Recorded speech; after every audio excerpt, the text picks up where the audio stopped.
A service of KIBMradio.com, the Internet's home for an all old-time radio.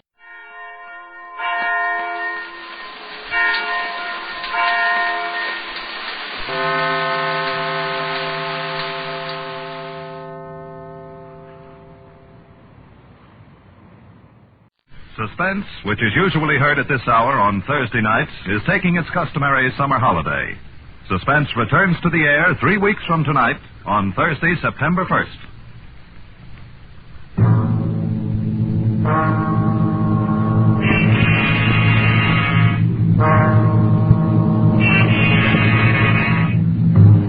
You are with 3 men on a jungle plantation on the rubber coast of Borneo. You know that one of the men is a desperate criminal whom you've come to arrest, but you don't know which one. You have to find him before he can save himself by killing you.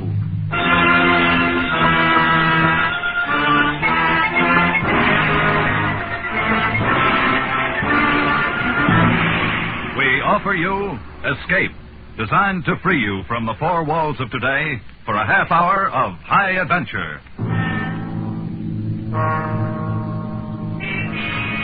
Tonight, we escape to a Borneo jungle in a tantalizing search for a murderer, as L.G. Blockman told it in his famous story, Red Wine.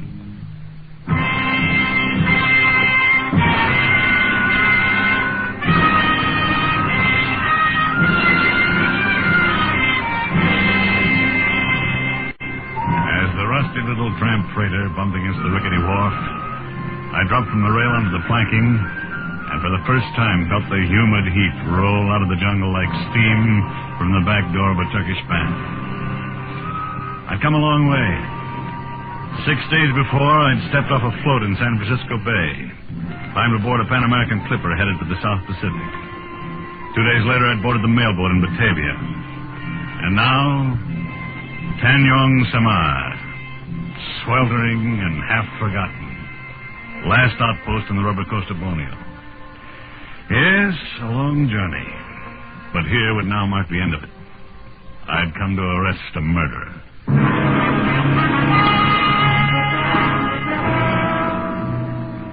I crossed the beach and walked up a path of crushed shells leading to a low bungalow at the edge of the jungle. The freighter would lie at the wharf for 4 hours. Plenty of time for me to get the thing over with and be back aboard when she sailed. I was expecting danger, of course, but no real trouble. I'd done jobs like this before, so I stepped confidently up on the porch and met Herr Kurt, controller of the Tanyong Samar district. Yeah, I am Mynheer Kurt, the controller. What is it I can do for you? I have a letter of introduction here from the Governor General. Here you are. Yeah. Mr. Paul Vernier from the United States. The Governor promised me your cooperation. So I see. Cooperation? That's good. But he doesn't say cooperation in what? Well, I've come here after a killer, Mr. Kurt. Oh, Dayaks maybe? Headhunters? No. This one's a civilized killer, an American. Wanted in San Francisco for murdering his wife. His name is Jerome Steeks. Oh, I see. Won't you sit down, Mr. Vernier? Yes, thank you. Wonkin, bar coffee. That's one, Mr. I bring one way. We will have coffee in a moment. Oh, that's nice of you, but maybe I'd better pick this guy up first. I'd hate to miss the boat and have to lay over 5 days. You are acquainted with this Steeks, Mr. Vernier? No, I've never seen it. But you do have photographs. No, I'm afraid not. This was a very clever killer. He apparently took great pains to see that he was never photographed. He carefully eliminated all the fingerprints as well. What are you driving at, Mr. Kurt? Simply this. There is no one in my district by the name of Steeks. Oh, no, of course not. He wouldn't be using his own name. There is an American here, though, isn't there? 3 of them, Mr. Vernier, employed as foreman on the Cotta rubber plantation. Well, according to my information, Steeks came here from Batavia about 6 months ago. We all arrived 6 months ago on the same boat. The Cotta company is just going back into operation. I see. Well, according to the people who've seen him, Jerome Steeks is a man about 35 years old, of medium height and slight build, pale complexion with black hair and mustache. Amazing. Any one of these men might fit the description, except that all are clean-shaven and heavily tanned from tropical sun. Furthermore, Mr. Vernier, all 3 of the men have light blonde hair. Coffee should have seen it, Master. Good. Pour out 2 cups, Wong. I'll have Wong bring your baggage up from the wharf, Mr. Veneer. Yeah, thank you. It appears your business may take a little longer than 4 hours. I'm certain of the information I got in Batavia. I know the man's here. Then the problem resolves itself into a matter of identification. Politiki sekarang. Saya, Master. No, an hour's talk with the 3 of them ought to do that. I doubt it, Mr. Veneer. The swamps here at Tanjung Samar are infested with fever. It's always hot, like now. And the jungles back there swarm with long-tailed true snakes and deadly cobras. In the rivers, crocodiles. So? Men rarely come here unless they're running away from something, trying to lose their past. I think you'll find all 3 men have manufactured stories. So, how is one to choose? Well, And moreover, according to this letter, I'm authorized by the governor to assist you in arresting and extraditing Jerome Steeks. 1 man, not 3. So it's up to me, huh? Oh, do not misunderstand me, Mr. Veneer. I will cooperate with you in every way. But I think it will be a very hard thing to identify this man you have never seen when he doesn't wish to be identified. I don't know. Sometimes it's easier to identify a man from his personality than from his physical appearance. And the personality of this man Steeks is something out of the ordinary? Yeah, for a foreman on a rubber plantation, yes. Yeah, I doubt if all 3 of these men can be aristocrats. And in a sense, that's what Steeks is, a cosmopolitan. Lived all over the world, always associating with top society. He's a lover of fine foods and wines, speaks French and German fluently. He's a gourmet, a bon vivant, a man of perfect taste in clothes and manners. And a murderer. Yes, and a murderer. When the 3 men return from the clearing this evening, I shall be happy to introduce you to them, though it's quite probable they are aware of your identity already. What do you mean? Jungle grapevine. Before you stepped off the wharf, my houseboat told me that you were a detective. Undoubtedly the same information has reached the clearings by now. I see. So in other words, the murderer probably knows who I am and what I'm here for. But I haven't the slightest idea who he is, huh? Exactly. It's quite an interesting thought, isn't it? More coffee, Mr. Veneer?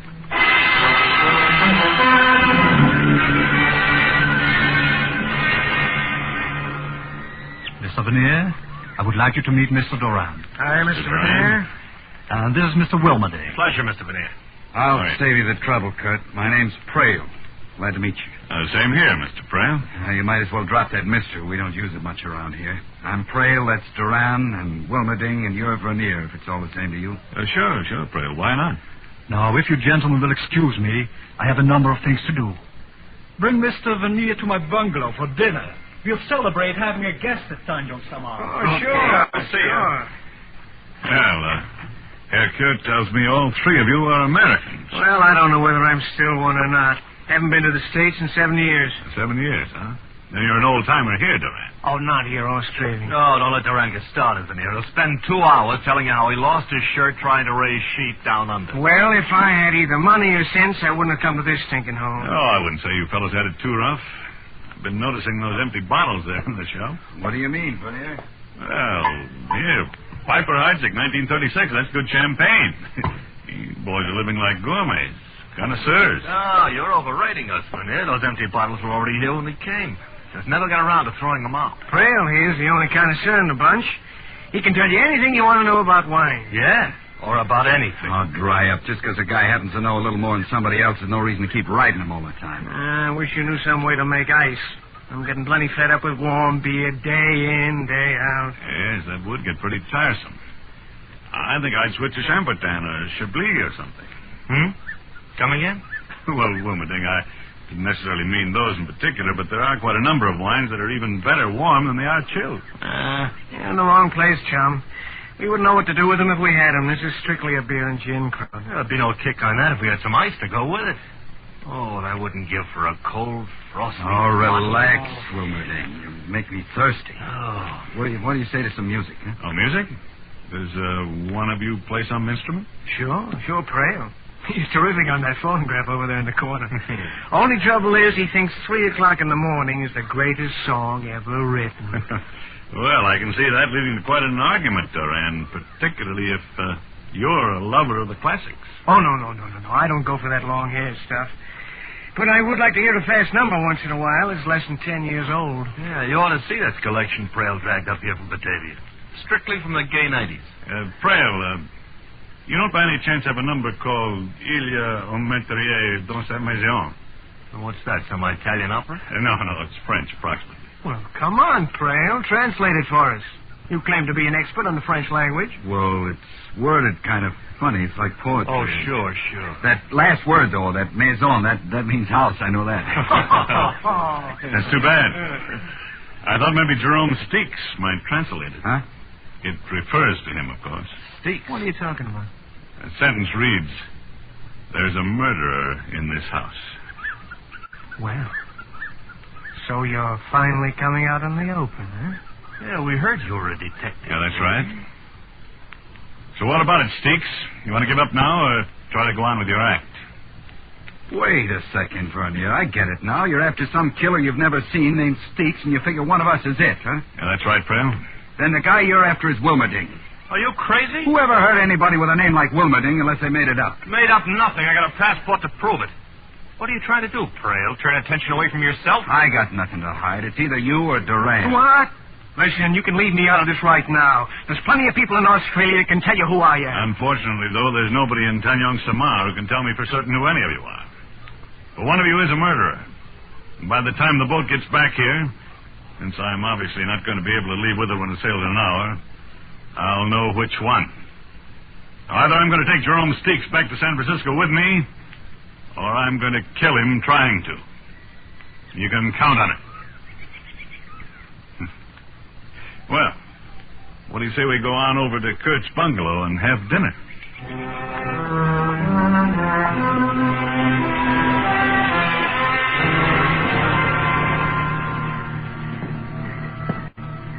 That's Wilmerding's room there. Duran sleeps here, and Prail on down at the end. Oh, yeah.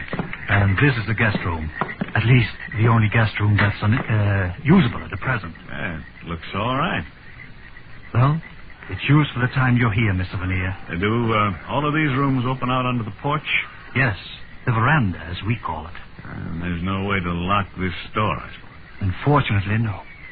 And anyway, the windows are covered only by mosquito netting.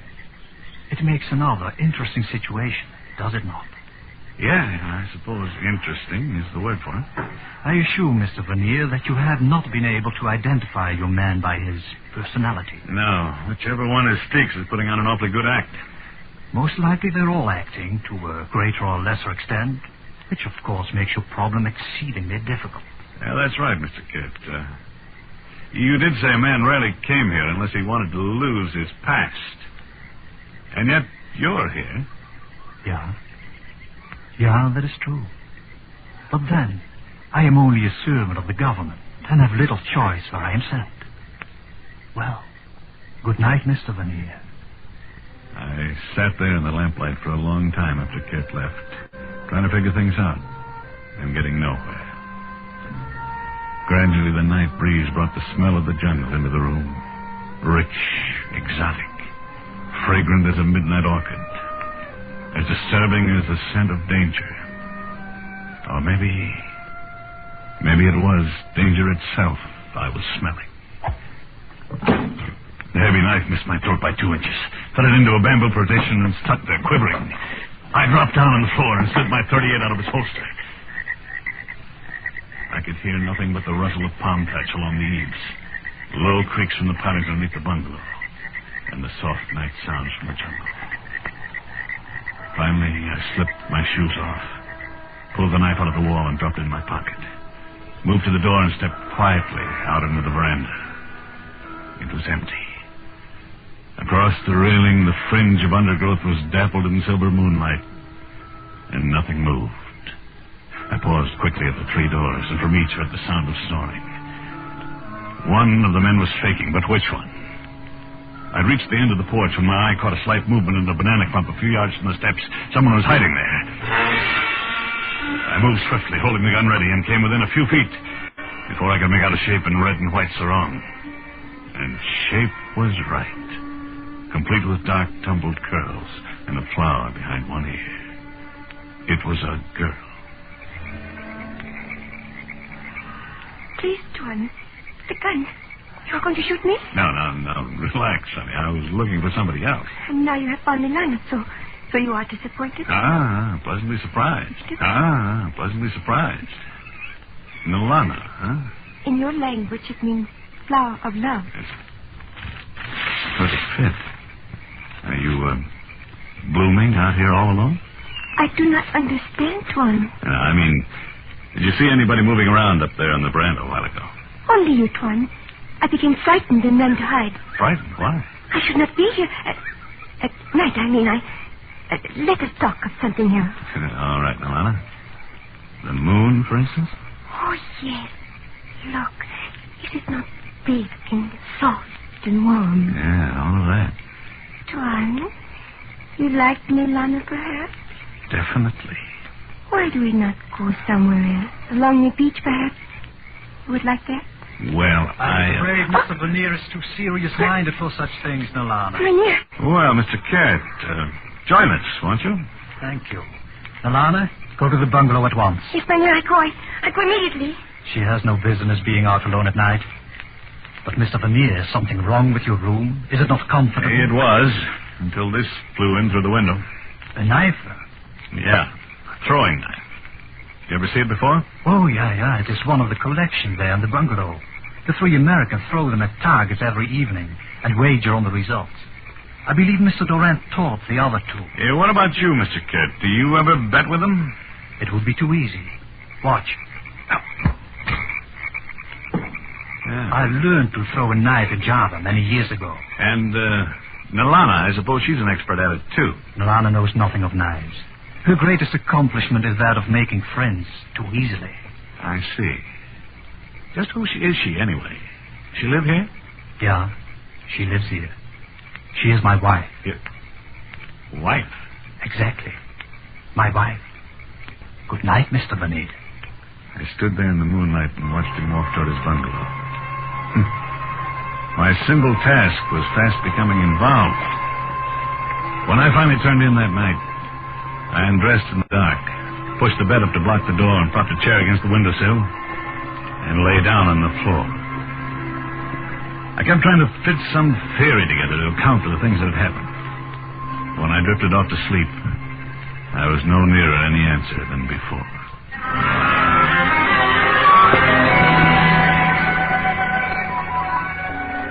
I woke up with the first light of dawn, and for a full minute was ready to predict a peaceful day. Then I turned my head slightly and saw it. On the floor, against the wall, 18 inches from my left hand, its eyes opening and unmoving, lay a longtail, one of the deadliest snakes in Borneo. Cold sweat broke out of my forehead, ran into the corners of my eyes. Not daring to make any sudden move, I slid my right hand slowly up behind me, found my gun under the pillow. The snake moved slightly, and I froze for 1 long minute. Carefully, I brought the gun over until I hit the ugly head centered above the foresight. Then... Who's that? I did, sir. In here. Hey, come on, what's all the shooting about? I found a log around. It's Mr. Veneer's fire. What's up, Duran? Yeah, what was that noise? I guess Veneer's doing a little target practicing. Come on, guys. Just a minute. Just a minute. I'll let you in. Mr. Veneer, you all right? Sure, Kurt. Come in. I had an early morning visitor. There on the floor. A longtail. Did he bite you? No, he didn't. What the devil's all the racket about? Oh, a snake, eh? That's funny. What's funny, Duran? A longtail, Wilmerding. I just killed one here in my room. Well, there's plenty of them around, but I never heard of one crawling into a room before. I'm not sure it did crawl in. Got an idea it may have been dropped in through the mosquito netting there at the window. Yeah? By whom? By a guy named Jerome Steeks. Ever hear of him, Duran? Oh, that again. Why don't you pick up Wilmerding? He's your man. Oh, sure. I always carry a couple of snakes around in my pocket, just for luck. Hey, what I want to know is who carries this around in their pocket for luck. Hey, that's one of our knives from the living room. We throw them at a target. Yeah, I know. Only last night I was the target. Oh, then Prail's your boy. He's an expert. Wins every time we play. Oh, dry up, Duran. One more crack like that. Okay, relax. So nobody knows anything about these accidents. They just happen, huh? Well, here's a warning to whichever one of you is Steaks. The next time, you better cover yourself. I'm through being a clay pigeon. From now on, it's going to be a lot tougher. A whole lot tougher.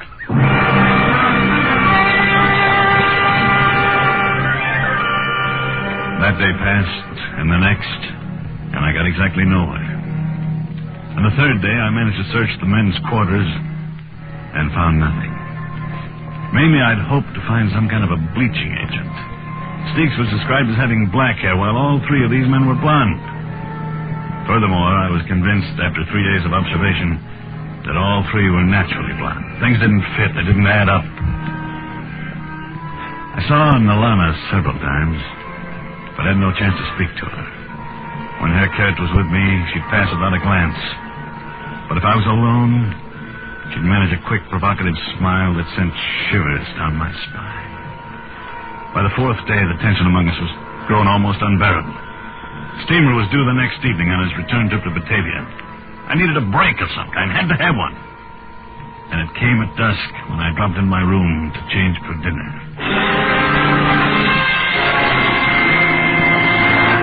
Close the door. Quick, John. Speak softly. It is I, Nalana. Nalana, what in the devil are you doing here? To see you, John. Does that make you unhappy? No, it doesn't. But I doubt if Herr Kurt would think much of the idea. Well, you must not find out. But I wish to ask you something. All right, honey, shoot. It is true that you look for a man who has killed a woman in your United States? Yes, that's right. A man who now names himself by another name? Yes. Nalana, do you know? It is perhaps the same one who one night threw a knife at you? Yes, I think so. Do you know who it is? I saw the knife thrown to when I was outside, but it just... Quiet. It is someone? Yeah, that's Herr Kurt. He's going in the living room. I'm very frightened, so I must go. No, wait, I've got to know what you're going to do. There's no time now. Tonight, when everyone sleeps, wait by the towel farm at the edge of the clearing. I will come. All right, I'll be there. Lana has done foolish things to him. But tonight, she will fix it all good. You come.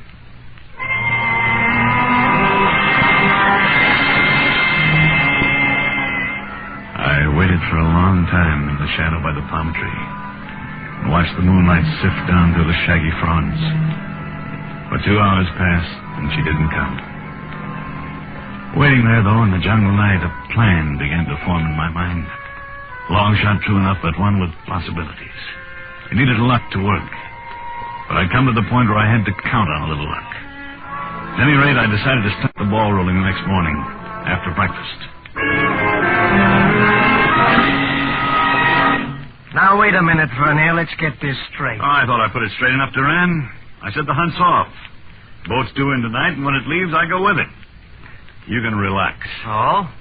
What changed your mind? Our sweet disposition? No, exactly the opposite, Wilmerding. Every one of you acts as guilty as the next one, and yet, in 5 days, I haven't been able to find a single characteristic in any of you that fits the description of Steaks. I don't think he's that good an actor. So, I'm going back to Batavia and pick up the trail there. Well, at least you finally got some sense in your head and decided to believe what we told you the first day you were here. No, Duran, I didn't say that. Now, I doubt very much if any of you guys is who he claims to be. I wouldn't be surprised if Duran, Wilmerding, and Prail are all phony names, but that's not my business. Now, I came here after Steaks. I decided now I made a mistake, and that's that. Oh, great. You come in here and push us around for a week and then decide it was all a mistake. Yeah, I'm sorry, Prail. And I'm going to try to make up for it this evening. See, I'm throwing a dinner party at Herr Kurt's bungalow before the boat leaves tonight. You're all invited. Well, now, that's pretty decent of you, Vernier. Yeah, I'll get some food and drinks from the captain as soon as he docks. If you're as fed up with Ricestoppel and warm beer as I am, you'll be ready for a change. Good. Then it's all settled. And I can promise you at least 2 surprise dishes. Maybe 3, if you care for it. Pardon, gentlemen. Oh, Kurt, come in. I was wondering whether any of you had seen Alana this morning. Not me. I haven't. Why? What's wrong, Kurt? I'm rather concerned about her, Mr. Vernier. She hasn't been home since early last night. I had a couple of ideas about that myself. Ideas I wish I didn't have. As soon as the rest of the bunch went about their business, I began my own search for Nalana. It was nearly dusk before I found her. And then I said nothing about it to anyone. But sitting at the table that night while the dinner party moved along, I kept thinking how she'd never smile again. How she'd never walk in the moonlight again. Because somebody had cut her throat.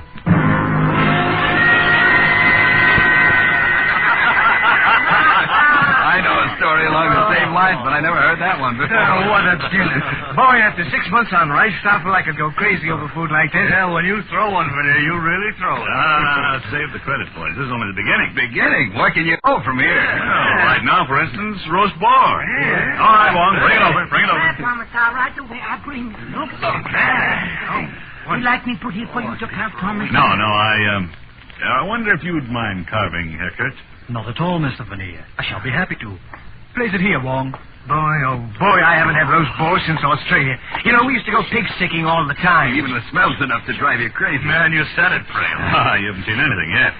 See, the boar's the main dish, so the two surprises go right along with it. All right, Wong.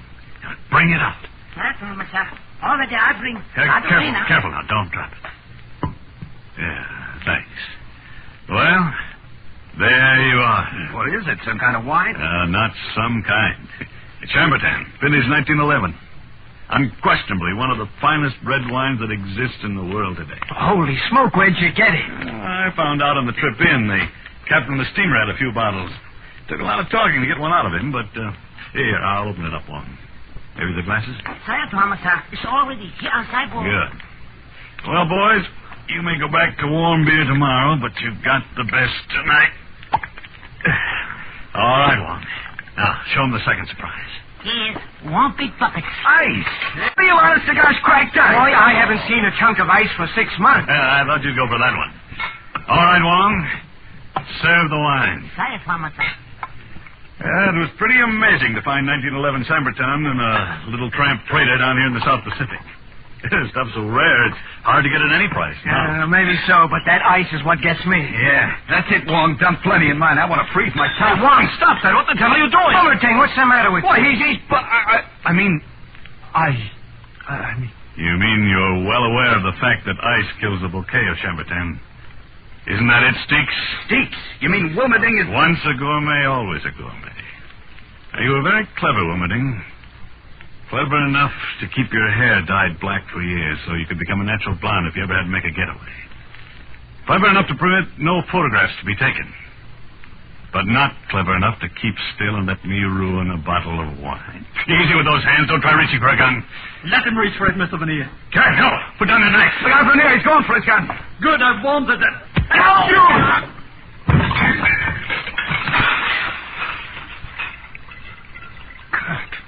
Good Lord, Kurt, you've killed him. I'm sorry you do not have a prisoner to take back with you, Mr. Veneer. But I, too, found Nilana's body. I knew you had been there. I saw your footprints. I'm sorry, Kurt. Then yes, she had... Nilana had been seeing Wilmot. I'd guessed it was one of the three, and apparently she found out he was Steaks. Yeah, I know. That was what she was going to tell me. Only he didn't give her a chance. She was young, Mr. Veneer. Foolish, perhaps. But I loved her very much.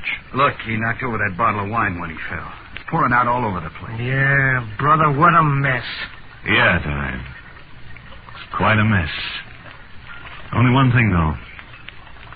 Not all of it is red wine.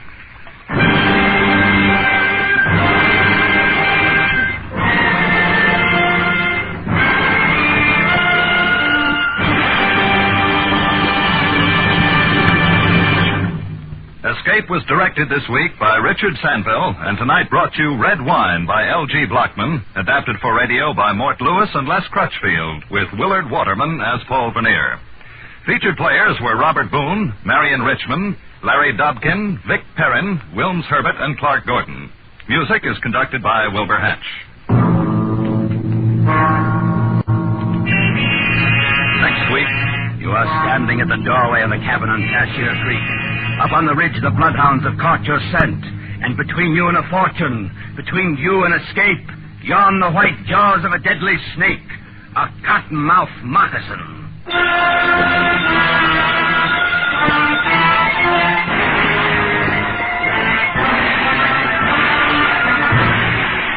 week, we escape with Irvin S. Cobb's ironic story, Snake Doctor.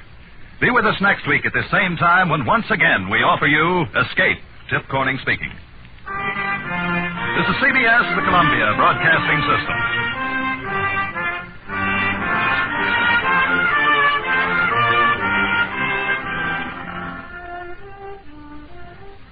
Lux presents Hollywood.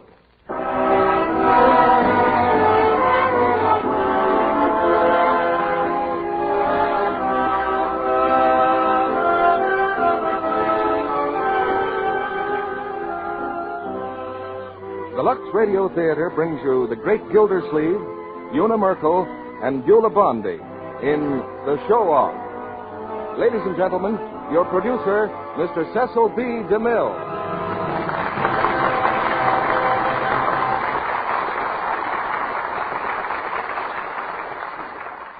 Greetings from Hollywood, ladies and gentlemen. The night Fibber McGee and Molly introduced a new character into their show called Gildersleeves, I'm sure no one could have foreseen the fantastic success story to which we add another chapter tonight. Mr. Gildersleeve made a great hit with Fibber and Molly's audience and soon had a radio program of his own. Then came a series of pictures at RKO. And tonight, we've cast him in one of the great comedy hits of the American theater. It's George Kelly's famous play, The Show Off. And to show off the great Gildersleeve in a proper setting, we've co-starred him with Una Merkel and Beulah Bondi. You'll find another name on Gildersleeve's birth certificate, Harold Perry to be exact, but Mr. Perry has been swallowed up by Mr. Gildersleeve to the great enjoyment of the American people. In The Show Off, he plays Aubrey Piper, a gentleman with a talent for getting into trouble. Witness the case of his brother-in-law's invention, which you'll hear more about in just a moment. Some inventors are remembered by everyone. The names of others are lost in the fog of time. The airplane, the electric light, the wireless, any school child knows who was responsible for them. But nobody knows who invented the wheel or who invented soap. Yet someone did invent soap hundreds of years before it reached the level of perfection that's called Lux toilet soap. I leave it to you. How many modern inventions would you give up before you do without soap? In research for a picture about Cleopatra, which I made a few years ago, I discovered that she had several ladies in waiting whose job it was to help her keep beautiful. But all the wealth and power of the ancient Queen of Egypt didn't serve her half as well as the queen of any American home is served by a cake of Lux toilet soap. But now the show goes on with the show off. And here's the first act, starring the great Gildersleeve as Aubrey Piper, Una Merkel as Amy, and Beulah Bondi as Mrs. Fisher.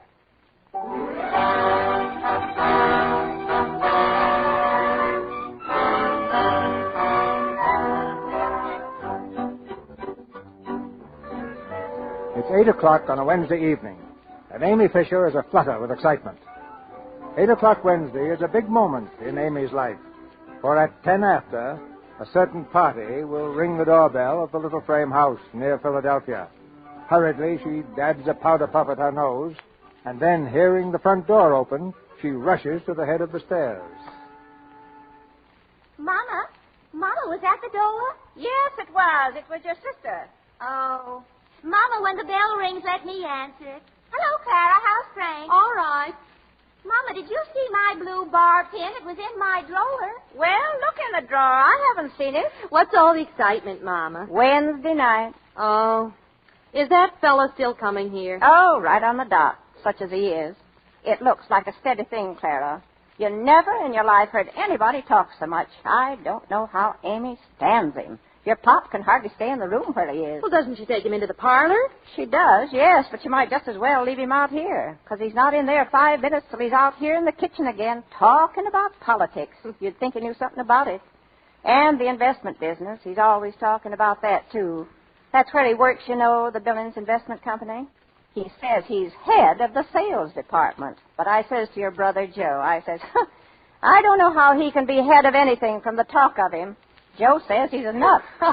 But you don't dare say anything to Amy about him. Oh, no. She thinks he's heaven's gift to the Fisher family. And for all she knows about him, he could be a tramp in the park instead of with the Billings Company. Well, that's where he works, though, Mom. How do you know? Well, Frank knows him. You're Frank? Uh-huh. He says he eats his lunch at the same place. They're at 15th and Arch. And does he say he knows him? Why, sure. He says he's seen him around there for a long time. Frank calls him Carnation Charlie. He says he's always got a big carnation in his buttonhole and carries a cane. That's the one. He's always got it on when he comes here, too. I believe in my heart, Clara, that's what's turned your sister's head. Oh, my. Did Frank say what his name was? Aubrey Piper, I think. That's it, Aubrey Piper. Sounds more like a place than a man's name. What does he do at Billings? He's a clerk. A clerk. I knew it. Head of the sales department. Hello, Clara. Oh, hello, Pop. Well, has that nut arrived yet? Not yet, but he will. I hope to heaven he stays in the parlor tonight. I want to read my paper. And if he slaps me on the back once more, I'll kill him. That laugh of his. It's enough to drive a man crazy. What's that? Must be Joe. He's down the cellar trying to fix the radio. Joe? Is that you? Yeah. Give me a hand with the set, will you, Pop? Oh, I thought you was going to keep it downstairs. There isn't enough light. Okay, thanks, Pop. Well, has that screwball come in yet? Well, he certainly is a big hit with his family. Flappin' Louie. He's a first-class pest, that guy. Every time I'm working on something, he sticks his nose in it. What are you doing? What are you doing? You know that formula I've been working on to prevent rust? He got his nose into that the other night, too. Next time he does it, he's going to get socked. Oh, there he is now. Amy? Put out the light in here and shut the door. Maybe you'll think we've gone out. Well, I've got to go. Well, go out the back door if you don't want to be here all night. Amy! Goodbye, Mom. Goodbye, Pop. Goodbye. Be quiet now. If he hears a voice in here, he'll pop in here like a jumping jack. Just a minute. Aubrey. Hello, Aubrey. Greetings on you, little girl. How's every little thing? Hitting on all three? Come in, Aubrey. Right on the job, Amy. 10 minutes past on the dot. The pride of old West Philly never misses, no, sir. I'll take your hat, Aubrey. Anything to please the ladies. Here you are. And the boy rode off with many thanks and many a backward bow. Oh, come on in the parlor, Aubrey. 1 second, little gal. One little favor. Never again will I trouble the belle of old North Philly. How about a drink of the old Aqua Pura, huh? That's water to me. Of course, Aubrey. I'll be right back. Make yourself comfortable. Don't you worry about me, little gal. Amy, shut that door. Well, what's the matter, Mom? I just want to get a drink of water for Aubrey. Listen, Amy, I don't want that fellow popping in here. Hi, good evening, ladies and gents. Yeah. Oh. Stay right where you are, folks. Right where you are. Going right out on the next train. How are you, little mother? Evening, Pop. Hiya, Joe. Hello. Amy, step on the gas with the old Aqua Pura. Man's got to have a drink. How about it, Pop? You'll stay with me on that, eh, Pop? Oh. Listen, I don't like to be slapped on the back. Yes, sir. Yes, sir. I want to tell you this is a very pretty little picture of domestic felicity. Father reading, mother knitting, and little old Joe Edison Fisher there working 18 hours a day to make the rich man richer and the poor man poorer. What about it, Popcorn? Am I right or raving? Oh, will you let me alone and keep your hands to yourself? I never saw such a pest in my life. Oh, what's the matter with Popsy Wopsy? Little off his feed, eh, Mother Fisher? Here's your water, Aubrey. Thank you, my dear. Blushing as she gave it, looking down at her feet so bare in her tattered gown. Yes. How's that, Mother Fisher? Can't beat that little old Willie Shakespeare, now can you? No, sir, I'd like to tell the brothers that little old Shakespeare party shook a wicked spear. Yeah. Well, here's laughter, ladies. And Mr. Marconi, my best regards to you. Very nice indeed. And a sweeter draught from a fairer hand was never quaffed. Oh, you. Well, Mr. Joseph, what are you doing? What are you doing, Joseph? I am fixing something. At it again, eh? The young inventor himself. Well, Mr. Joseph, I want to tell you're wasting your time. When you're all through, they'll offer you 20 cents for it and sell it for $20 million, take it or leave it, sign on the dotted line. Yes, sir. That's exactly what they did to little old yours truly here. 20 Lincoln Anacondas for a formula that would have solved the greatest problem before the industrial chemical world today. What kind of a formula? Why, a formula to prevent the rusting of iron and steel. a solution of vanadium and manganese to be added to the metal in its molten state instead of applied externally. Where did you hear that? Hear what, my boy? About a rust preventative using vanadium and manganese? Little idea of my own. Yeah? You heard it right here in this room. I was talking about it last Sunday. Oh, you thought of it too, eh? Well, just goes to show you, Joe, great minds run in the same... Oh, shut up. You give me a swift pain. I love that boy. Yes, Mother Fisher, that little boy of yours has got some great ideas. I was speaking to some of the men who work under me just the other day, Mother. I said, gentlemen, the inventive genius in this country is... where are you going, Mother? I got a touch of the same pain. Good night. Must be an epidemic around here. Oh, Aubrey, let's go in the parlor, shall we? Yeah. You know, Amy, sometimes I get a funny feeling that your folks don't like me.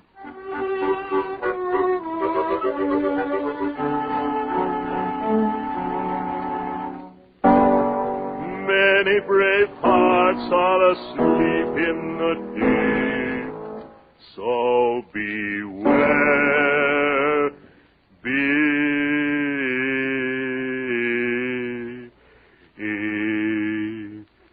well, little high, I guess. Yes, Mother, do you want something? I just wanted to tell you that it's nearly 12 o'clock. We're all going to bed around here. I was just about to take my reluctant leave, little Mother. Well, I don't want to hurry you. Not at all, not at all. In fact, the recent outburst was in the nature of a farewell concert. A little old song at twilight, you know, Mother Fisher, to soothe the savage beast. Yeah. Come on, Aubrey. I'll walk to the gate with you.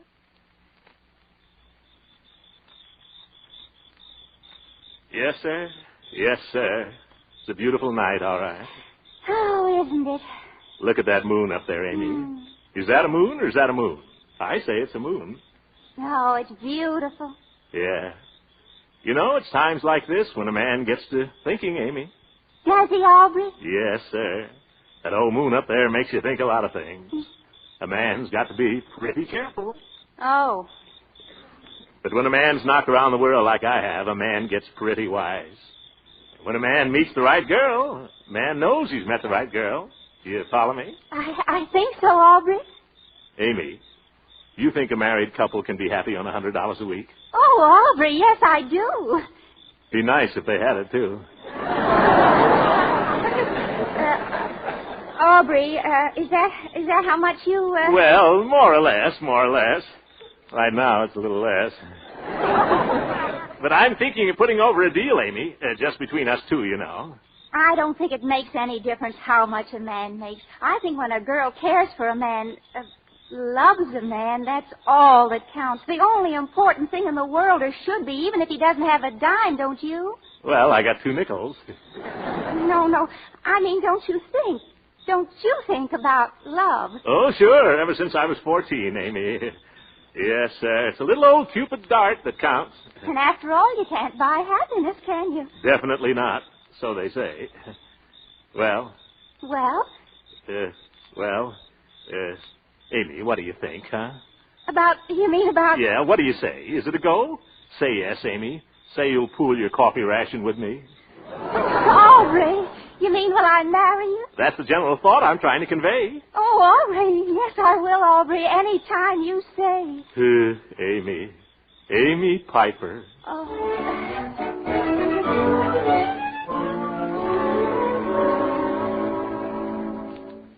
I'm not going to let you do it. I won't stand for it. Oh, Mama, stop it. I'm going to marry him, and that's all there is to it. But you don't even know him. You don't know what he does or how much he makes or anything about him. I don't have to. I know I like him, and that's enough. All right. But remember this, Amy. Be sure that he keeps you, and you keep him. And don't be coming around here for your pop to keep you. Mama, don't make me laugh. Aubrey's got a wonderful position. He makes plenty of money. Who says so? I just know from the way he talks. He makes at least $100 a week. Who ever heard of a clerk making $100 a week? A clerk?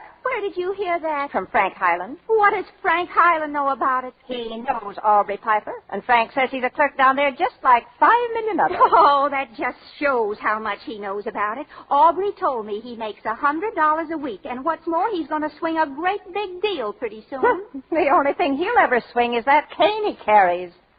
Amy, dear, I'm warning you once and for all. Oh, Mama, why don't you let me make my own life? You took who you wanted, didn't you? And Clara took the man she wanted. Well, I'm going to take what I want, and I want Aubrey Piper.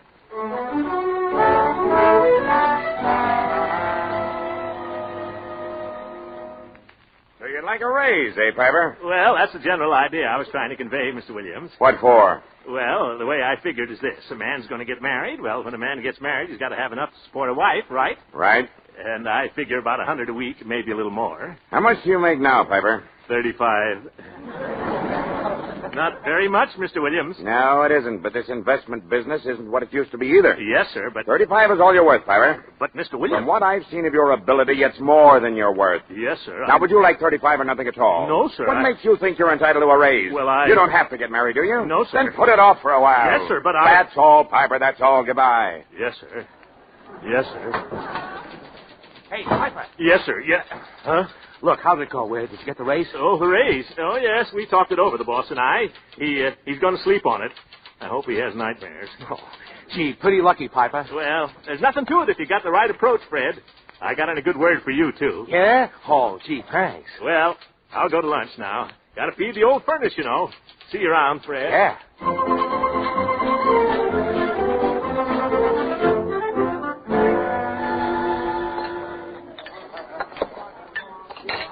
Hi, Aubrey. What'll it be? Hi, Sam.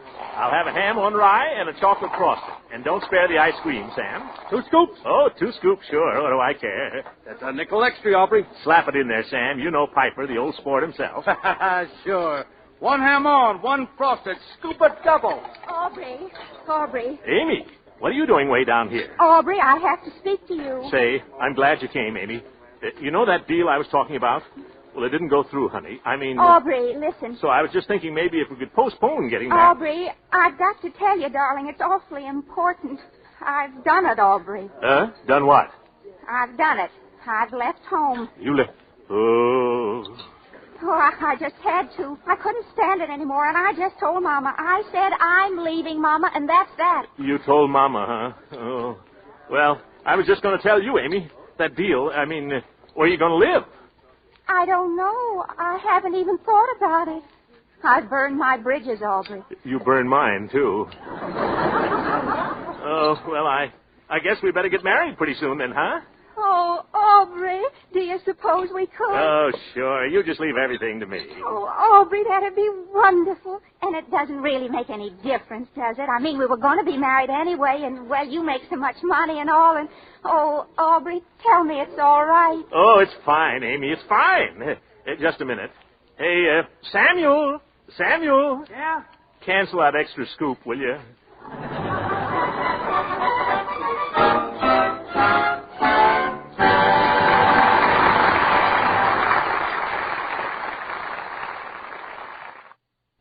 Act 2 of The Show-Off, starring the great Gildersleeves as Aubrey Piper, Beulah Bondi as Mrs. Fisher, and Una Merkel as Amy.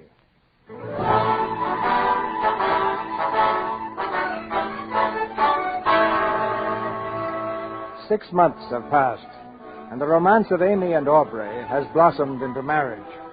Amy is too proud to admit it to her family, but she has discovered, as wives sometimes do, that her mate is more talk than action.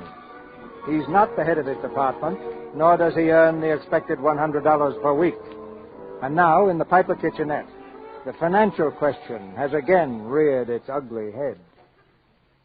Bills. Aubrey, what are we going to do? How's the coffee coming along, Amy? Boy can't be late to work, you know. Aubrey, listen to me. Sure, what's on your mind? Aubrey, we've just got to get some money. We can't go on like this any longer. Why not? We've been getting along fine. Have we? Look at this. We owe $30 to the butcher, $23 to the grocer, $8.10 to the milkman, and the janitor was here about the rent again. I'll speak to him on the way out. On your way out is right. He's going to throw us out Friday. You mean he's threatened us? Why, he can't get away with that. I'll break the lease. That's what I'll do. How about a piece of toast, honey? Aubrey, he can get away with it. We've got to pay up or get out. All right, we'll get out. I never liked this place anyway. The bathtub gurgles. Have you got any peanut butter? Aubrey, how can I make you understand? Listen, honey, do me a favor, will you? Forget about it. Everything's going to be fine. Is it? How? You just keep your eye on the boy from West Philly, that's all. Now, I didn't want to mention this, but I'm working on a deal right now that'll put us right up there on top. Where's the jelly? What kind of a deal, Aubrey? Never mind, you'll see. But I want to know. Well, it's a little idea I've had in the back of my head for a long time. What idea? It's pretty technical, Amy. Aubrey, tell me, what is it? Well, it's a rust preventative. A combination of magnesium and vanadium added. Oh, Aubrey, that's Joe's idea. That's the thing he's been working on for years. Oh, beat me to it, eh? Well, the more power to him. Oh, Aubrey.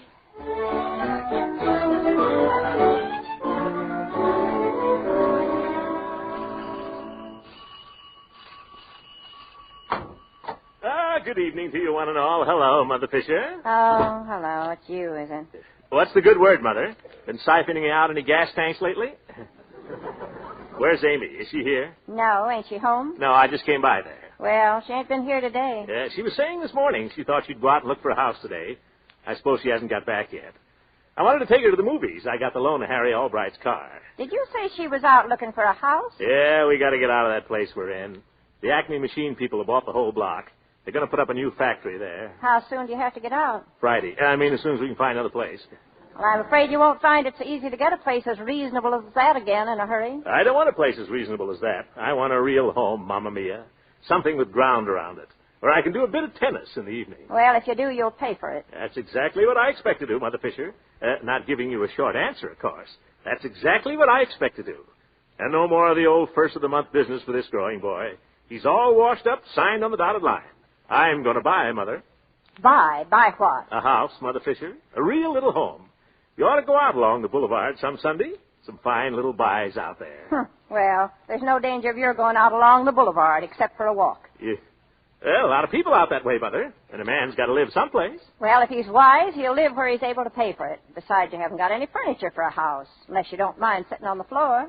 The matter of furniture nowadays, little Mother, is a very inconsequential item. It still costs money, don't it? Money. That's something that never worries me. I know, but it worries me. Yeah. How are you going to buy furniture when you haven't got any money to even buy a house? Don't fret, Mater. There's things in the wind. Things in the wind. Well, there ought to be. There's plenty of it. Plenty of what, Mother? Plenty of wind. Yeah. Well, right there with the old sense of humor, eh? Well, I guess I'll mooch along. Yes, mooch. Oh, say. If Amy calls, tell her I got the loan of Harry Albright's car. Fred Myers and I will meet her in front of the Rivoli at 8 bells. I suppose you mean 8 o'clock, don't you? Give the lady a cigar, Professor. Well, cheerio, Mrs. Whistler. Who? Mrs. Whistler. Man's dream of an ideal mother. Oh, shut up, you fool. Go on, mooch. Yeah. Cheerio, gal. Many brave hearts are asleep in the deep. So... Hello, Aubrey. Well, Jojo the dog-faced boy. How's the lad? Huh? Oh, I'm okay, fine. What's the matter, Joe? You look excited. Well, I am, in a way. Look, Aubrey, can you keep your mouth shut about something? You can trust me, Jose. Sphinx Piper, my friends call me. What? Sphinx. Oh.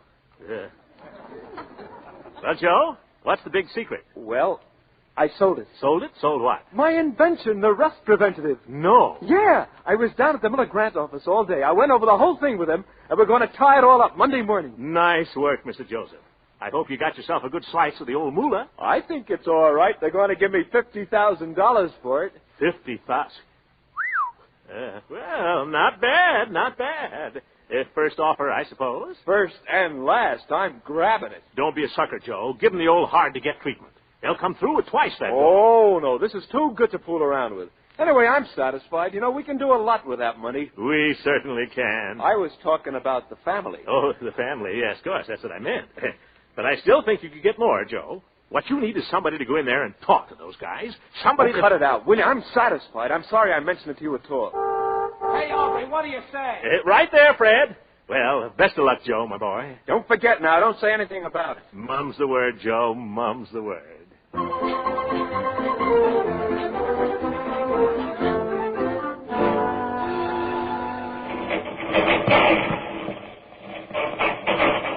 Aubrey. I thought you said you knew how to drive. What's the matter, Fred? We're getting there, aren't we? Yeah, but I hate to think what Harry's car's going to be like. Don't you worry about the car, Fred. Everything's under control. Yeah, so I hear. Got a slipping clutch, that's what it is. Hey, that's a red light. You better stop. Huh? Oh, boy, Aubrey. You're about the world's worst. I think I better get out and walk. Oh, we'll be there any minute. Just let that little old light give me the go-ahead, Fred, and we'll be zipping on our way. Here we go. Hey, what? What's the matter? Look out for that car. Look out. Look out. Oh! Did you see that guy? He cut right in front of me. Listen, Aubrey, that was a police car. A what? A police car. You slammed right into a police car. All right, keep moving there. Move along. Hey, you. Good evening, officer. Had a little brush here. And nothing serious, I hope, eh? Oh, no, you just knocked 3 of our wheels off, that's all. I'd like to take a sock at that dope. Where is Now, he? take it easy, Mike. You go along and have that arm fixed. I'll take care of this fella. Go along now. All right, but you better report about the car. Don't worry, Mike. Did that other gendarme get hurt? Oh, no, I think it's just a little matter of a broken arm. Nothing serious, as you say. Broken arm? Well, how did that happen? I'm not sure, but I think he was waving to a friend. He threw it out of joint. Very good. All right, let's see your license. License? License. Oh, you mean my driver's license. You know what I mean. Sure. Let me see now. That's not it. That's not it. Oh, my draft card. 4PH. PH? Positively hopeless. They ain't kidding either. Yeah. It got me that time. Now, let's see. Come on. Give me your license. Well, officer, I'll tell you the truth. You beat me to it by 3 days. What are you talking about? Well, I've been meaning to get a license for some time. As a matter of fact, I was going down there for one next Tuesday. Just a minute. Am I hearing things? Are you trying to tell me that you don't have a license? You got me again, officer. I've got you all right. Get out of that car. Now, wait a minute.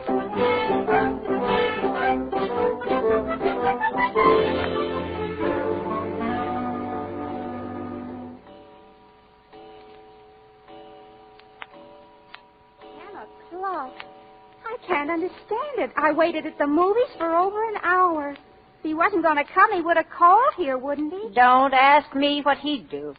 I'm beginning to get worried. He says you've got to get out of that place you're in. Yes, that's what I was doing today, looking around for something. Did you see anything? Oh, I saw a couple of places that were fair, but they want too much money. You're not really looking for a house, are you, Amy? Yes, if I can find one. Aubrey says he will not live in rooms any longer, and he doesn't want to pay rent. He wants to buy. Amy, I thought you had a little sense, but you're nearly as bad as him. You talk awfully silly, Mother. You'd think everybody that was married was living out in the street. Well, that's where a good many of them would be living, Amy, only that somebody belonging to them is giving them a hand. You're ever less than borrowing as it is. Well, I always pay it back, don't I? You do when you get it, but that's not the point, Amy. It's that what you get one week don't last you till the next. Oh, Mother, let me alone. If you're trying to make me say I'm sorry I married Aubrey, well, I'm not. I'm glad I married him, and I wouldn't change him for anyone else I ever met in my life. So there. All right, Amy, but someday that man's going to bring trouble on us. I can feel it in my bones. He won't bring trouble. And if he does, it'll be between him and me. You don't have to worry. All right, Amy. Is that you, Joe? It's me, Mom. Oh, hello, Clara. What you doing here? Well, I don't know. Isn't Frank here? You're Frank? He called up the house and said I better get right over here. It was something about Aubrey. What about Aubrey? Well, I don't know. I couldn't understand what he was saying. Oh, I hear you moving, Amy. Yes, we are. We want a house. A house? Oh, Amy, if you can't pay your rent where you are, how do you expect to pay more? How do you know I'm not able to pay my rent where I am? Now, don't you start a fight, Amy. No, but I'd just like to know what business it is of hers, whether I can pay my rent or not. Nobody's asking her to pay it. Oh, no? Well, your husband's been to Frank Highland twice already to pay it. What? That's a lie. It is not. He's asked him twice and got it, too. Till I put a stop to it. Mama, make her take that back. I won't. It's true. Now, you hush up, both of you. I guess if Clara says it's true, Amy, she must know. And it just goes to prove what I said. Oh, let me alone. I told her that man would start trouble. Oh, well, now who should arrive? Oh, buenas noches, little mother. Is Amy here? For land's sake, what's happened to you? What's that bandage on your head? Bandage? Oh, yes. Nothing to get upset about. Beginning to rain outside, Mother. Never mind the rain. The rain didn't do that to you. I guess you ran into somebody, didn't you? Don't get excited, Mama. Just a little misunderstanding on the part of the traffic officer. You don't mean to tell me that you ran into a traffic officer? Control now, little Mother. I assure you there's no occasion for undue solicitation. Good evening, Clara. What happened to your head? The veriest trifle, Mrs. Highland. Just a little spray from the windshield. Where's that car you borrowed? Smashed, I guess, ain't it? The car I borrowed, Mother Fisher, is now in the hands of the bandits of the law. The judicial gentlemen who collect fines for motorists by ordering them to go one way and then swearing they told them to go another. Never mind your fancy talk. I want to know who you killed and where's the automobile that someone was fool enough to lend you. The automobile, little Mother, is perfectly safe, parked and pasturing in the courtyard of the police station. So you got arrested? Well, I accompanied the officer as far as the station house, yes. And while I was there, I told them a few things about the condition of traffic in this city. I guess they told you a few things, too, didn't they? Repeat the question, please. Oh, shut up. Yes. What did they do? Fine you? Well, they were all set to find me. But when I got through with them, they didn't have a leg to stand on. So they trumped up a charge of driving an automobile without a license. Did they take the automobile away from you? Nothing of the sort. They simply complied with the usual procedure in a case of this kind, which is to release the defendant on bond pending the extent of the victim's injuries. So there was somebody injured? The traffic cop that ran into me. For heaven's sake, couldn't you find anybody but a traffic cop to run into? I didn't run into him, Mother. You don't understand the circumstances of the case. Well, I understand this much. They can give you 10 years for a thing like that, and it'd just serve you right if they did, too. Borrowing people's automobiles and knowing no more about running them than I do. No time like the present to learn, Mother. Well, you have plenty of time from now on, if that officer's seriously injured. He was faking a broken arm around there when I left. Oh. It's a wonder to me the poor goof wasn't signed on the dotted line. He ran head-on right into me. Did they take the cop to the hospital? I believe they did. Oh, Aubrey.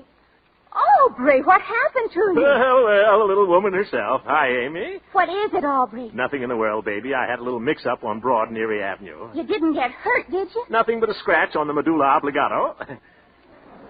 Just a little shake-up. He nearly killed a traffic officer. That's how much of a shake-up it was. You didn't, Aubrey, did you? Certainly not, Amy. Your mother's raving. The man's in the hospital. I don't know what more you want. Is he, Aubrey? Do you think I'd be here if he was? You wouldn't be here only that someone was fool enough to bail you out instead of letting you stay there where you couldn't be killing people. Are you out on bail, Aubrey? They always bail a man in a case like this, Amy. They got my car on their hands. I just got to call around for it Tuesday morning at 10 o'clock. I guess you just got to go down there to a hearing Tuesday morning at 10 o'clock and pay your fine. I guess that's the automobile you've got to call for. How much did they fine you, Aubrey? They didn't fine me at all. They'll do that Tuesday. Yeah, time will tell that, Mother Fisher. How much bail did they put you under, Aubrey? 1,000 berries, Amy. $1,000? What? That's regulation. Little chicken feed for the stool pigeons. Did you say $1,000? That's what I said, Mother Fisher. 1,000 trifles. I wouldn't kid you. You wouldn't kid anybody that'd listen to you for 5 minutes. And who did you get to go $1,000 bail for you? Don't be alarmed, little mother. I saw that the affair was kept strictly within the family. What do you mean? Your other son-in-law was kind enough to come forward. Do you mean my husband? That's the gentleman, Clara, Mr. Francis X. Highland. Oh, yes. Ladies.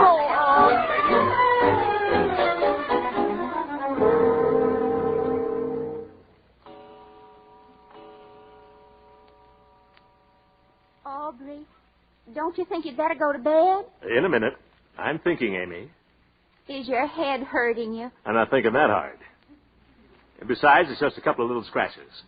Aubrey, what do you think they'll do to you down there Tuesday? Now, don't worry about that, sweetie. Oh, but they're getting awfully strict. What if that traffic cop is hurt bad? Oh, it'll only be a fine for reckless driving, even if they could prove it was reckless driving. And I can prove it was the officer's fault. So they'll be very likely apologizing to me around there Tuesday morning instead of fining me. Oh, I wouldn't care if they only fined you, Aubrey, because I could go back to work until it was paid. You'll never go back to work, kid, while I'm on the boat. I wouldn't mind it, Aubrey. Not while you're my wife, Amy. I'm the provider around here. You don't think they might do anything else to you, do you, Aubrey? Oh, they might try to take away my license. You haven't got a license, have you? That's where I fooled them.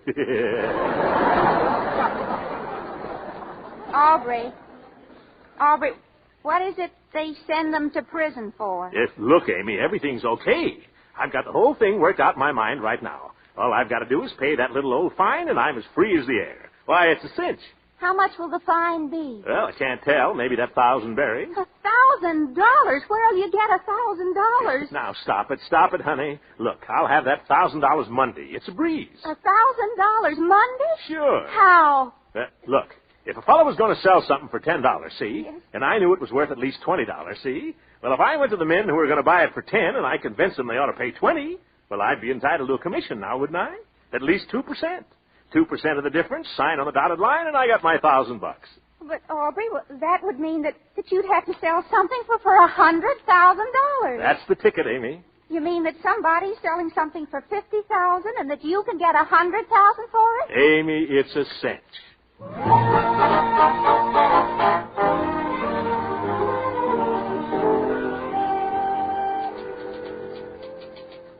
Well, what do you say, little lady? Mr. Miller ready to see me yet? Well, let's see now. You're Mr. Piper, aren't you? That's the name, little lady. Just tell him I'm here about Mr. Fisher's invention. Oh, I told him that already, Mr. Piper. Oh, thank you, little lady. I don't know what I'd do without you. Oh, you go on. No, you go on. Miss Gray? Yes, Mr. Miller? I'll see Mr. Piper now. Yes, sir. That door over there, Mr. Piper. Oh, thank you, thank you.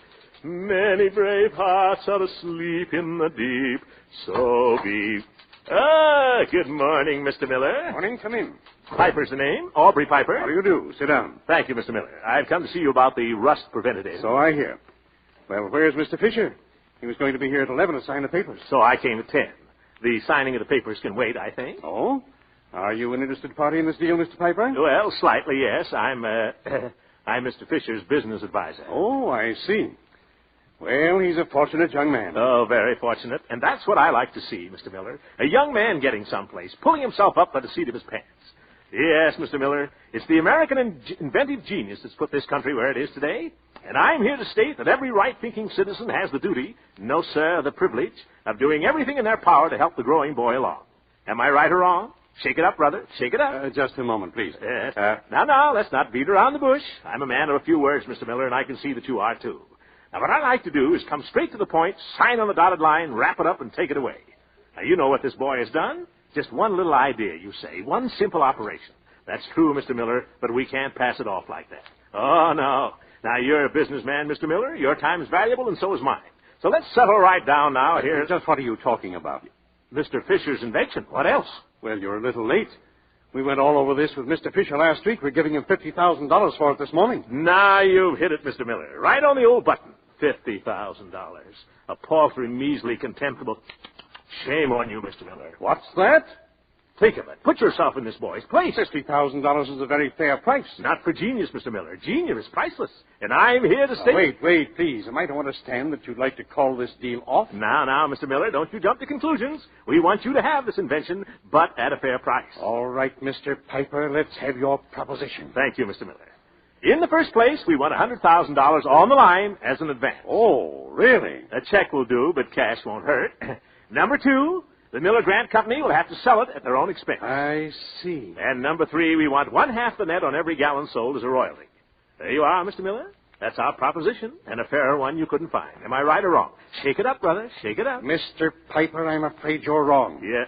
Huh? I said you're wrong. Now listen here. I'll do the talking now. Who do you think you are walking in here trying to bulldoze me out of $50,000? We made a fair price, and we were ready to stand by it. But I don't like the way you do business, Mr. Piper. And you can go back and tell Mr. Fisher that he can thank you for this deal falling through. Now, what was that? The deal is off. We won't give you a lead nickel. Now, wait. I'm sorry, Mr. Piper. Good morning. But you can't do this. Oh, yes, I can. There were no papers signed, and there won't be any papers signed. Now, get out. Mr. Miller, you're making a terrible mistake. Will you please get out? Now, let's be reasonable, huh? We'll come down a little bit. Make it $75,000. I told you I wouldn't... Make it 60. No. 55. No. 53. No. 52. No. 51. No. You're a hard man, Mr. Miller. And just for that, we won't sell it to you at all. We'll take our product elsewhere. And you'll regret this to the end of your days. Just remember, whenever you hear the Fisher-Piper process, that you could have been in on the ground floor and you missed your chance. Good morning, sir. Oh, this is one of my bad days.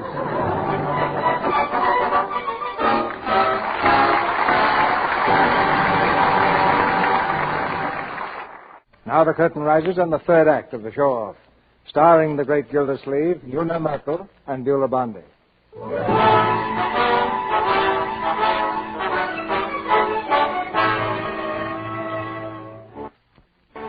It's the morning of Aubrey's trial. In the corridor, just off the courtroom, the luckless show-off stands cracking his knuckles with nervousness. For the first time in his life, Aubrey is scared. With him is his benefactor, a sad-faced, sad-eyed man, his brother-in-law, Frank Highland. Take it easy, Aubrey. Don't try to tell the judge his business. If he finds you, just keep your mouth shut. I'll take care of whatever it costs.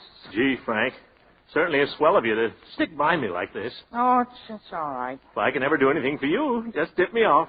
Yeah. Things certainly been going awful lately. Did you hear about Joe? Joe? No. What's the matter with Joe? He had a deal all set for $50,000 for his invention. Went down there yesterday and they wouldn't even see him. Well, what do you know? No explanation or anything. No. Well, just goes to show you. You can't trust those fellas as far as you can throw them. Yeah. Wish I knew what gummed it up. So do I. Aubrey. Oh, hello, Amy. Glad you got here, kid. Hello, Frank. Hello. Well, I'll see you later. I gotta get some coffee. No refills, Frank. See you in court. Well, honey. Aubrey, are you nervous? Nervous? Who, me? Yeah. Oh, Aubrey, don't worry. It'll come out all right. It's not only the trial, Amy. That isn't so much. I got something else on my mind, Amy. I've just discovered I'm a terrible heel. Aubrey! That's right. It's an awful blow to me after all these years. Oh, what are you talking about? Amy, listen. Remember that deal I was going to swing? That $100,000 thing? Yes? It didn't go through. Oh, that's all right. I hope Joe feels like that. Joe? Yeah, it was his deal, the invention.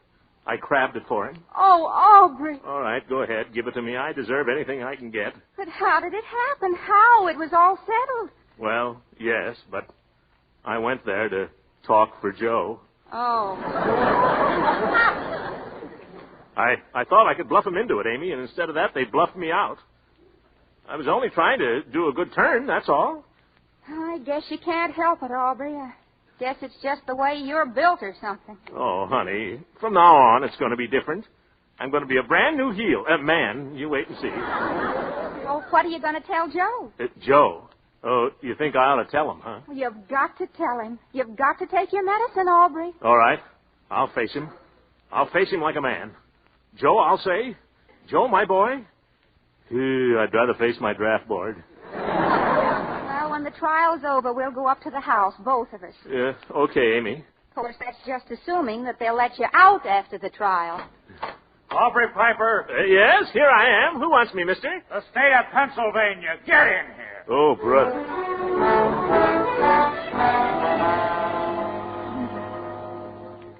Here it is. Look, Clara, it's in the papers already. About Aubrey? You'd know it was about Aubrey if they didn't even mention his name. Oh, what's it say?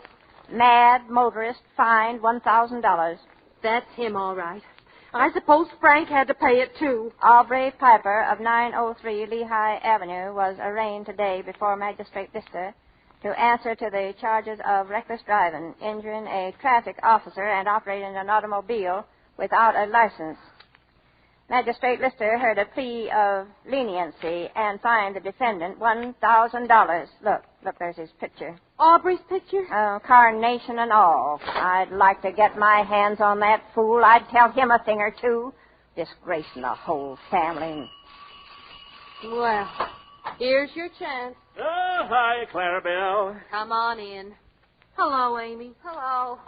Well, it's all over. The said and done. Sign on the dotted line. Greetings, Mother Fisher. You're looking very beautiful this afternoon. Pretty as a gangster's moll. Yes, sir. Shut up. What's the matter, Mother? What'd they do to him, Amy? Oh, nothing much. I'll tell you what they tried to do. You keep quiet. Nobody wants to hear what you've got to say about it at all. Well, I told them down there what I had to say about it, whether they wanted to hear it or not. I told them plenty. And then they fined you, didn't they? A little. Yes, they fined you $1,000. It's all right here in the paper.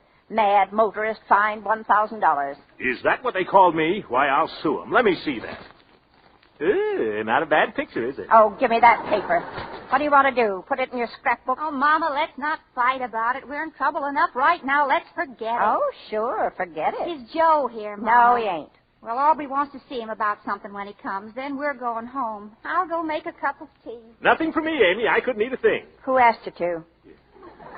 All right, Mother, all right. Is that you, Paul? It's me, Mom. Oh, come in. You've got company. Who is it? Oh, hello, Aubrey. Oh, hi, Joe. How'd you make out today, Aubrey? Well, I'll tell you. They find him. He's lucky he isn't in the Huskow right now. Oh, that's too bad. Joe, listen, I got to speak to you about something. Not now, Aubrey. I'm pretty busy. Yeah, but it's very important, Joe. What could you have to say that's important? You know who he is, don't you, Joe? He's the mad motorist. You cut it out, Mother. What is it, Mom? Right here in the paper, look. Oh, I never thought I'd live to see a thing like this happen. You know, there's something else in tonight's paper, Mom. What? Just cast your eyes on this right here. Well, what is it? Philadelphia youth makes important chemical discovery. Mr. Joseph Fisher of North Philadelphia perfects rust preventative solution. How do you like that? Joe, did they buy that thing from you? $100,000, Mother. They signed for it this afternoon in the lawyer's office. What, Joe? Oh, Joe, that's wonderful. Oh, I'll go tell Amy. Wait a minute. What is all this? Here, read it. Joe, I can't believe it. Let me see that thing. They sent for me to come over there this afternoon about 2 o'clock, and they had their contracts all drawn up and everything. What did you say about $100,000, Joe? That's what they paid for it this afternoon on account. Then they're to market it for me from their laboratories and give me half the net. Net? What's the net? Whatever's left after all expenses are paid. But did they give you any of the money, Joe? $100,000, sure. Not in money, though. Oh, not in dollar bills. No, they gave me a check for it. Well, Aubrey, what do you say? Not bad, not bad. I guess we put it over, eh, Jose? What do you mean, we? Yes, what do you mean, we? Who cut you in on this? Now, Mother, you never know. Oh, shut up. You know, it was a funny thing, Mom. When I first talked to the Miller Grant people, I was only to get $50,000 advance. Then they called it all off. But today they sent for me and said, okay, you win $100,000. And they're getting away with manslaughter at that. Keep still, you. You don't know anything about this at all. I made them think I knew something about it. You made who think? The Miller Grant people. What are you talking about, Aubrey? Do you know? Certainly I know what I'm talking about. I went to see those people yesterday. And what did you do up there? Well, I told them they'd have to double the advance if they wanted to do business with us. And what business was it of yours? Well, I'm Joe's relative, ain't I? Who told you you were? Well, he's got to have somebody tend to his business, doesn't he, Mother? He's only a lad. He doesn't need you to tend to his business for him. He tended to his business long before he ever saw you. He never landed $100,000, though, Mother, till he saw me, did he? Well, what did you say to them, Aubrey? Well, Joe, I simply told him I was acting in the capacity of business advisor to you. And that if this discovery of yours was as important as you led me to believe it was, they were simply taking advantage of your youth by offering you $50,000 for it. And that I refused to allow you to negotiate further unless they doubled the advance, sold it at their expense, and gave us one half the net sign on the dotted line. Holy smokes. I don't believe it. Well, I certainly have to give you credit, Aubrey. That's the way the contract reads. I told it to him all right from the shoulder. Yes, sir. Well, I'll have to give you a little present of some kind out of this, Aubrey. You'll not give me any present, Jose. Give it to your family. They'll need it more than I will. Joe, is it true what Clara said? Sure it is. Here's the paper. Oh, Joe! But Aubrey gets half the credit. He swung the deal for double the money. Aubrey, it's wonderful, darling. You're wonderful. Everything's wonderful. Nothing at all, Amy. Nothing at all. Do you want some tea, Aubrey? Tea? Yes, I might, Clara. And a sandwich. I'll fix you something, Aubrey. Sure, anything he wants, eh, Aubrey? Well, thanks, folks. Can I help, Amy? No, you just sit down there, Aubrey, and rest. Rest? Oh, thank you. Oh, Amy, that newspaper there. Just hand me the financial page, will you? Heaven help me from now on.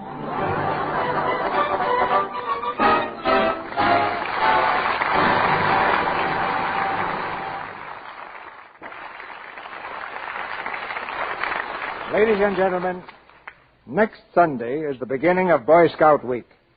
This year marks the 33rd birthday of scouting in this nation, a third of a century of service.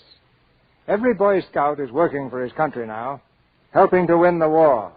And tonight we join millions of other Americans in saluting their great work.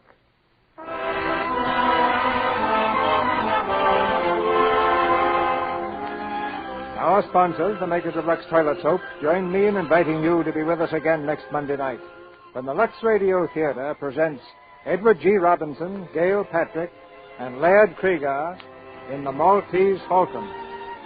This is Cecil B. DeMille saying good night to you from Hollywood.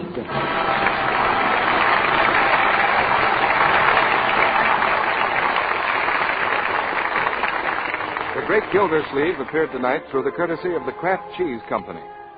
Beulah Bondi will soon be seen in the Warner Brothers picture Watch on the Rhine, starring Betty Davis. Heard in tonight's play were Paula Winslow as Clara, Jeff Corey as Joe, and Eddie Marr, Norman Field, Leo Cleary, Charles Kane, Arthur Q. Bryan, Ken Christie, Sharon Douglas, and Fred Mackay. Our music was directed by Louis Silvers. And this is your announcer, John M. Kennedy, reminding you to tune in next Monday night to hear Edward G. Robinson, Gail Patrick, and Laird Krieger in The Maltese Falcon.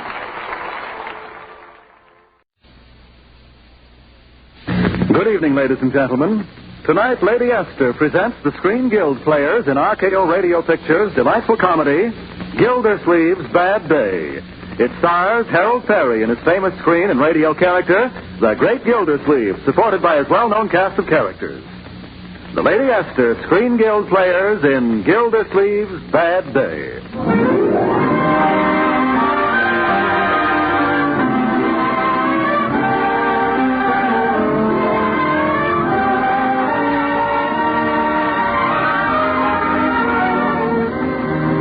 As it must come eventually to all good men and true, there comes now to certain citizens of Summerfield the call. Got a summons for you. Jury duty, tomorrow morning. Judge Hooker's court. It's the case of the state versus Louis Barton, who was caught while robbing the First National Bank. And to some of Louis's faithful pals, the impending trial spells double trouble. I see the afternoon paper, well. They give Louis the whole front page. They know they're going to get him, Toad, unless we do something. Like what? Well, we're like this letter I took up today. Listen, Toad, get a load of this. Dear Sir, if you can persuade yourself and the other juries that Louis Barton is not guilty, there will be $1,000 in United States currency delivered to you immediately after Louis is sprung. Signed, Anonymous. Oh. Going to send it to one of the jurors, huh? Well, Natch. Yeah, but which one? Suppose we picked the wrong character, and he's ethical to the extent of putting us where Louis is. We won't pick the wrong one. I got the jury list right here. Let's see. Richard Peavy. No, he owns the drugstore. He probably don't need the dough. Oh. Mr. Henry Potter. No. He won't be thinking of money. The paper says you get married tonight. Oh. Now, here's a name. Throckmorton P. Gildersleeves. Throckmorton. Are you kidding? That's what it says here. Throckmorton P. Don't go no further, Al. I heard enough. Well, any guy with a label like that, I bet 8 to 1 that guy's our pigeon.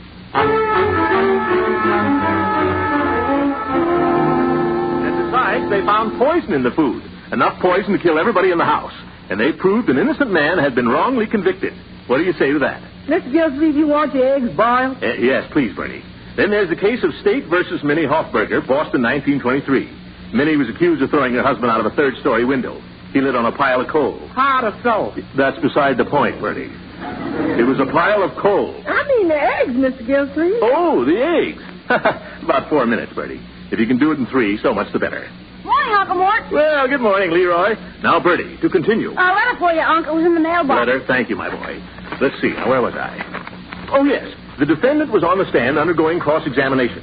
Isn't it true that you discussed the possibility of murdering your husband? Huh? Well, isn't it? Mr. Gildersleeves, I ain't even married. Answer the question.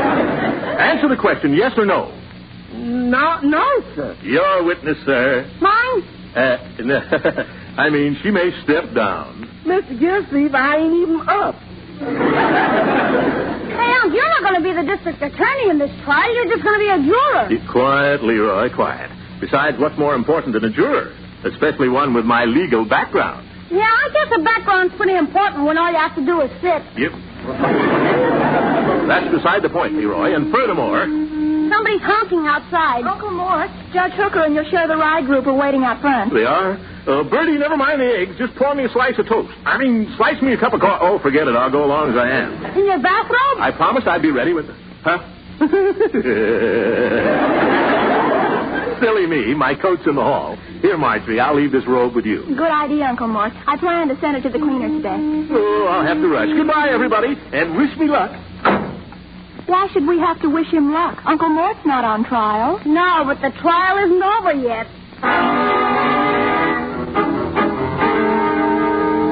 Now, sir, your name is Louis Barton. Well, I object. What? You object? Now, look, Gildersleeves, you're just a juror. Your Honor, he was asking a leading question. Quiet. In Section 364 of the Penal Code, it specifically states... Quiet, Throckmorton, and sit down. You old goat. Prosecutor will continue. Oh, thank you, Your Honor. Now then, will the defendant please tell the court his name? My name's Louis Barton. And your occupation? Explosives engineer. Oh, I see. I see. And, of course, that accounts for your possession of a bottle of nitroglycerin when arrested in the alley back of the First National Bank on the night of... I object. Your Honor, this is too much.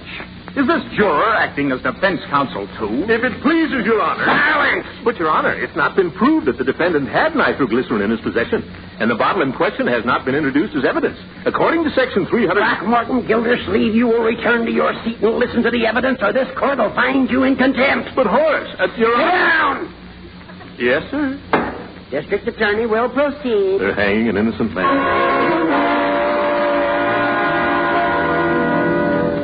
Leroy, do you think Uncle Mort will be on the jury very long? Not if the jury has anything to say about it. Gee, I hope they'll be free soon, Marge. We need him to help us raise money for the canteen fund. Uncle's done better than anyone. He got Mrs. Hastings to pledge $1,000. She's going to send it over tomorrow. See, that's swell, $1,000. And with what we raised at the dance and on the program. And our home front drive. Home front drive? What's that? That was Mary Ellen's idea. You see, you go to the butcher and the grocer and people like that, and you say, we think you ought to give 10% of all the business you get from us this week. You can raise a lot of money that way. Why don't you just get a gun? Don't be silly. It's for charity. Here, help me check this bundle for the cleaners. Uncle Mort's blue suit and his brown suit and his cutaway. He hasn't worn that since Hoover was elected. Well, you can't tell. The Republicans might win again someday. His sport coat, his gray suit. Hey, that gray suit was just cleaned last week. Leroy, don't be petty. Another cleaning won't hurt it a bit. Smoking jacket, bathrobe. Oh, hold it, Marge. Something just dropped out of the bathrobe pocket. Look, a letter. I wonder... Don't you dare open that letter, Leroy. Oh, I wouldn't open it. It's open already. You know, Uncle Mort was wearing this robe at breakfast. Leroy. Well, after all, it might be important, and he might have forgotten it in the rush and being tied up in the jury. He might want us to... Holy smoke. What's the matter? Get a load of this. If you can persuade yourself and the other jurors that Louis Barton is not guilty, gee, somebody's trying to bribe Uncle Mort. Why, that's ridiculous. No, it's anonymous. He's offering $1,000. 1,000 or 1,000,000. It wouldn't do any good. And, Leroy, you can just forget that letter. Uncle Mort is as honest as the day is long. He'll be the first one to send that crook to jail. Sure he will, Marge. Sure he will. I hope.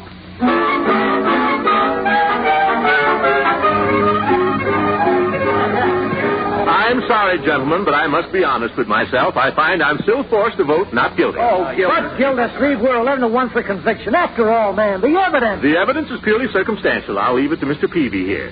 I wouldn't say that. The man was caught right there in the bank. That makes no difference. Anybody might walk into a bank, even me. This fellow is simply a victim of circumstances. No, I wouldn't say that. He's already served 3 terms for robbery. This has nothing to do with the case, Peavy. Remember, there were no fingerprints. There was no loot found on his person. No corpus delicti. Oh, Gildersleeves, you don't know what you're talking about. We're 11-1. Now vote for conviction and let's get out of here. Mr. Potter, this is a matter of justice. That's what I say. I got to get back to my drugstore. Peavy, you can get somebody else to take care of your drugstore. Yes, but what about me? I was married last night. What about my wife? Anybody else got any questions? Well, how about it, gents? Any decision yet? Not yet, bailiff. We're still tied up. It's midnight, gents. You gonna stay out all night? We will if Gildersleeve has his way. It's after 2, gents. You gonna be much longer? Oh, I wouldn't say too much longer, bailiff. I think we're beginning to see eye to eye. Hello? Huh? Yeah, this is Judge Hooker. What's the idea, bailiff? It's 3 a.m. Oh, you reached a decision, huh? All right. I'll get dressed and come over. Gentlemen of the jury, have you arrived at a verdict? We have, Your Honor. We find the defendant not guilty. Did you say not guilty? Mm-hmm. That's right, Judge. Very well. The defendant is discharged. Thanks, Your Honor. Thanks, fellas. Gentlemen, I don't have to tell you my opinion of this verdict. How 12 men could so utterly disregard We the evidence. want to convict him, Judge, but Gildersleeve convinced us of a reasonable doubt. Oh, Gildersleeve, huh? Well, I'm convinced of a reasonable doubt myself. Oh, are you, Horace? Are you really? Yes, a reasonable doubt of my own sanity in ever having let you serve as a juror in this court. That's all, gentlemen. The jury is dismissed.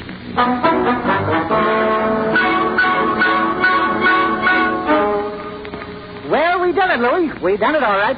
What do you mean? Told me we sprung you. We got you out of that raft. Huh? Yeah, sure. That fat guy on the jury, Gildersleeve. We got to him for $1,000. That's why he held out. Yeah, that's why it took us so long. No kidding? Well, boys, that was swell. And your pal Louie ain't gonna... Where'd you get the $1,000? Oh, we just promised it to him. Yeah, sure. We never had no real intentions. Now, wait a minute. You say you promised the guy $1,000? Yeah. Then the guy gets $1,000. Louis, are you nuts? No, I'm ethical. The guy did like you told him, didn't he? He kept his part of the deal, didn't he? So we keep ours. Louis Barton ain't no welcher. But we ain't got the $1,000. So we get $1,000. It's early yet, and I know just the spot. But, Louis, you just got out of one rat. You heard me. I said Louis Barton ain't no welcher. Now, pipe down, both of you, and get out the tools.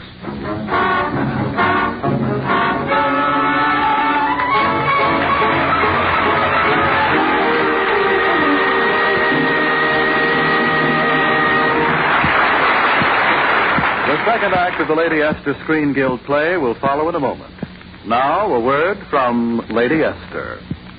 Women who have tried Lady Esther Bridal Pink Face Powder tell me it's the most youthful and flattering shade I've ever achieved. They tell me they can actually see the years slip away, can see themselves become 10 years younger looking. I'd like you to try Bridal Pink for the first time on one cheek only. Compare it with any shade you've ever used. See the difference for yourself. See the fresh, young look it gives your skin, the soft, warm look, like the blush of a bride's young cheek. Lady Esther Bridal Pink is intensely flattering to almost every skin it touches. Whether your hair is blonde, brown, auburn, or black, Bridal Pink will instantly make you look more vital and alive, more youthful. Yes, and more daringly romantic. Lady Esther Face Powder is made differently. It's blown by the tremendous force and speed of hurricanes, and it's so highly pulverized that it's light and cool as a summer breeze on your face. It clings 4 hours and longer, completely covering tiny lines and blemishes. And the color is so vibrant, so alive, even your eyes light up. Your lips look more entrancing. Ask your dealer for Lady Esther Bridal Pink Face Powder. Accept no other powder, no other shade, for remember, only Lady Esther Bridal Pink can give you that radiant look, that happy, confident look, that look of a woman in love.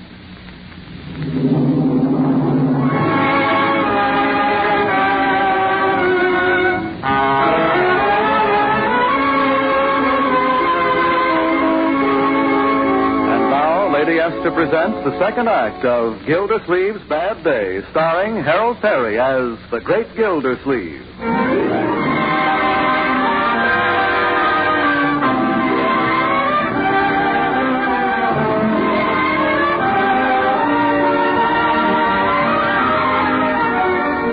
Well, it's later the same morning, considerably later, and glowing with a little sleep and a righteous sense of duty well done, Throckmorton P. Gildersleeves comes down to breakfast. Well, good morning, everybody. Beautiful morning. Good morning, Leroy. Good morning. And Marjorie, my dear, how are you this morning? I'm not quite sure. The papers say you set that criminal free last night. Uh-huh. Good to know that justice isn't always blind. I like to think... Uncle Mort, how could you? Yes, How could I what?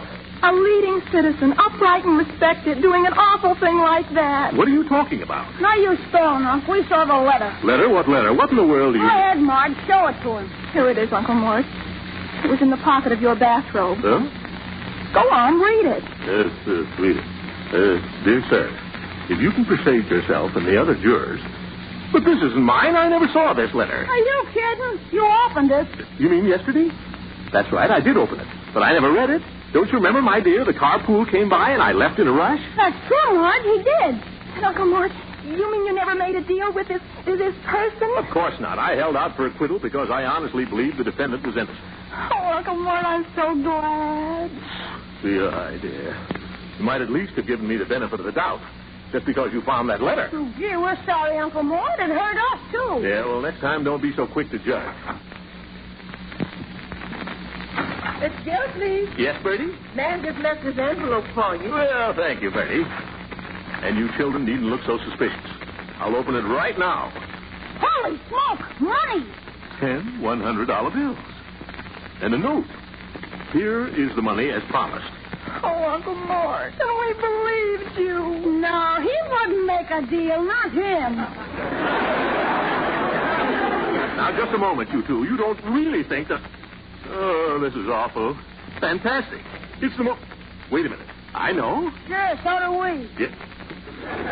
It's for Mrs. Hastings, for the canteen fund. She said she sent over 1,000 today. Of course, that's it.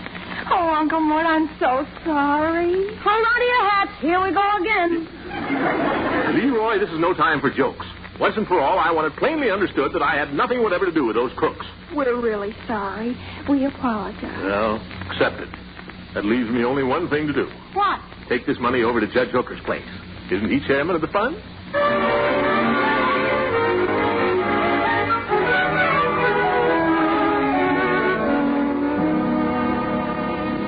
Gildersleeve, I shouldn't even be talking to you this morning. After the way you acted last night. Now, Horace, that's not the right sort of attitude. I brought you a contribution to the canteen fund. $1,000 to Mrs. Hastings. Here you are. Oh? Well, in that case, sorry I've been so touchy, Gildy. Not getting any sleep and all. Sure, Horace, it's your old age. I understand. Put this money in the safe, and I'll write you a receipt. Yeah, Horace, safe. Wouldn't it be better in the bank? Why?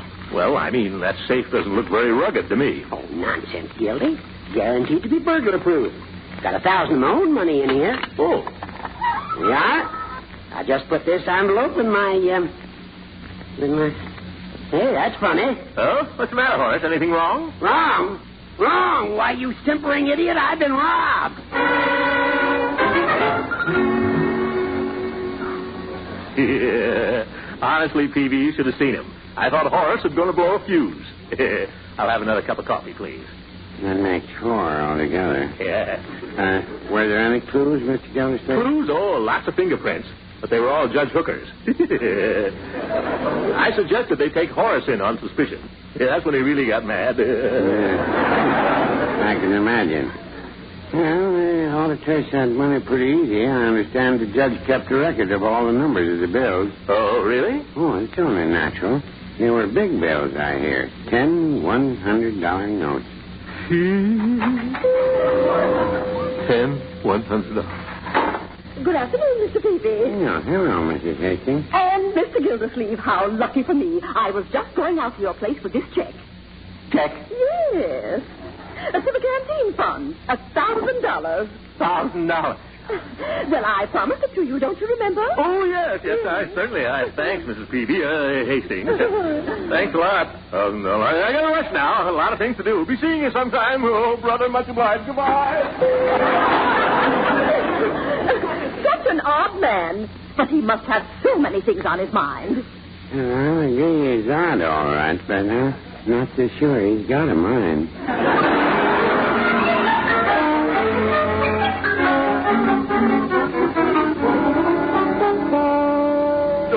Marjorie, it all adds up. If that $1,000 I got didn't come from Mrs. Hastings... It must have come from someone else, from those crooks. Right. They must have thought I was playing their little game with them. And they robbed Judge Hooker to pay you off. Oh, brother. That's what makes it so bad. Horace has the numbers of those stolen bills. And when he checks that money I took to him... He'll figure you're the one who robbed his safe. Gee, you're in the spot. You can go to jail. Leroy, don't mention that word. Oh, how do I get into these things? Must be a talent. Yeah. Uncle Mort, what'll you do? You can't deny you gave that money to Judge Hooker. No. And now it's in his safe. You can't get it out. No. I can't, can I? I can't get it out. What has he got to laugh about? I guess it's a strain. Come on, Leroy. We better put him to bed. I can't get it out, can I?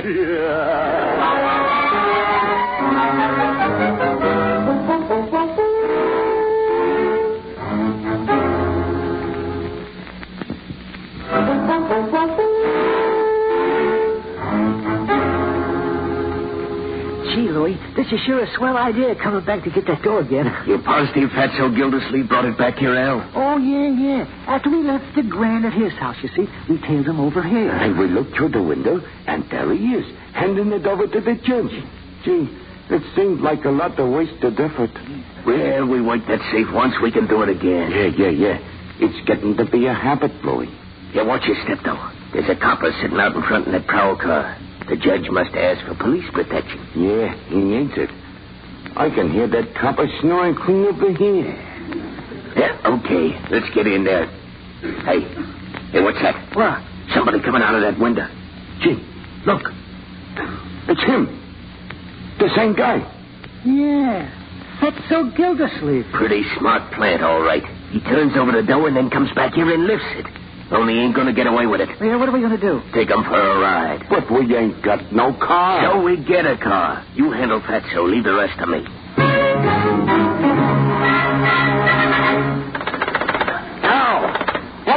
Hello, headquarters. This is Judge Hooker. Yeah, I had a bad dream a few minutes ago. Woke me up, and I went into the den to get a book, and... No, there was no police car out in front. If there was, I wouldn't be calling you. Who cares what happened to your old police car? Somebody robbed my safe again.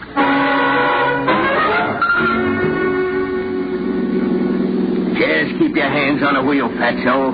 Remember, there's 3 of us sitting back of you. Yeah, 3 of us. And a gun. Where are you making me drive to, gents? Oh, to a nice quiet spot in the country, pal. Is this trip absolutely necessary? You know, Al, I think we use a suicide routine on him. Suicide? Yeah. You don't look too well anyway. Calling all cars. Oh, this must be a police car. Now, ain't that interesting? Be on the lookout for police car 61. Police car 61. Stolen from in front of Judge Hooker's home. And we could tell him where it is, too, you know. I hate that laugh. See, that's right, we could. We really could. Calling all cars. Hey, turn it off, Fatso. I heard enough. Be on the lookout for police car 61. Did you hear what I said? Police car 61. Hey, you! Huh? Oh, turn it off. Yes, sir. There's a switch on the dashboard. Yes, sir. I see it. Got it right here. All cars. Now, they don't talk to us, and we don't talk to them. Yeah, of course not. Not at all. Me. Oh, I am Throckmorton P. Gildersleeves, driving police car 61. Say, is that guy nuts? Singing on the way to his funeral. Singing on the way to my funeral. I am Throckmorton P. Gildersleeves, and I'm being taken for a ride. I am Throckmorton P. Gildersleeves, and soon I will be dead. The most amazing thing, Judge Hooker. That's why I sent for you. I'll tune in car 61 on the radio again. Now listen, Judge. Singing on the way to my own funeral, singing on the way to my grave. You know, fellas, when the police find out that you robbed Judge Hooker's house 2 nights in a row, it's going to be pretty tough for you, Barton. Louis Barton. And how do you figure they'll find out, Mr. Gildersleeves? Gildersleeves. Oh, they'll find out, all right. Yes, sir. Well, I am Throckmorton P. Gildersleeves on the beautiful Oak Post Road. the Oak Post Road. Come on, Judge. We gotta hurry.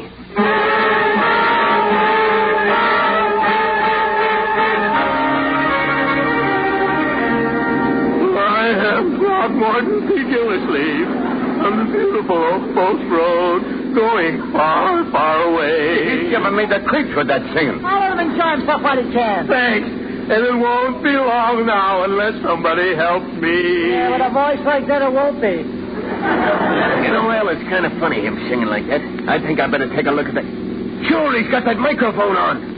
Hey, he's in the middle of every word we said. Stop the car, you. Stop the car. All right, brother, I will. No, don't turn that wheel, no.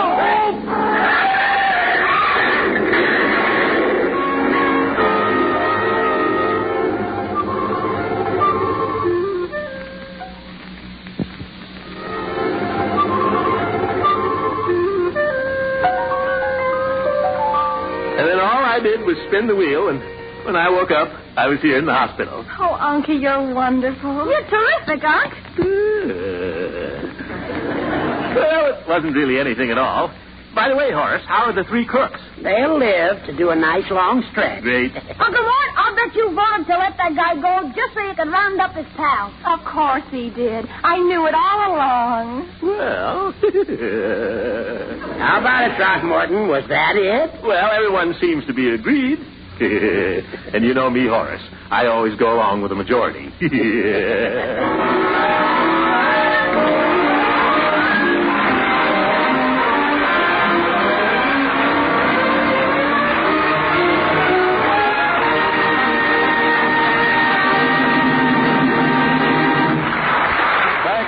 Terry, and all the rest of you who have given us such a delightful half hour.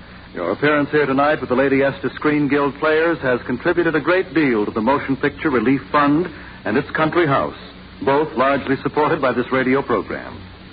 Heard tonight in support of the great Gildersleeve were Walter Tetley as Leroy, Louise Erickson as Margie, Lillian Randolph as Bertie, Earl Ross as Judge Hooker, and Richard LeGrand as Mr. Peavy. Thanks again to all of you. And now, before we tell you about next week's show, here's a word from one of America's best-known beauty authorities, Lady Esther.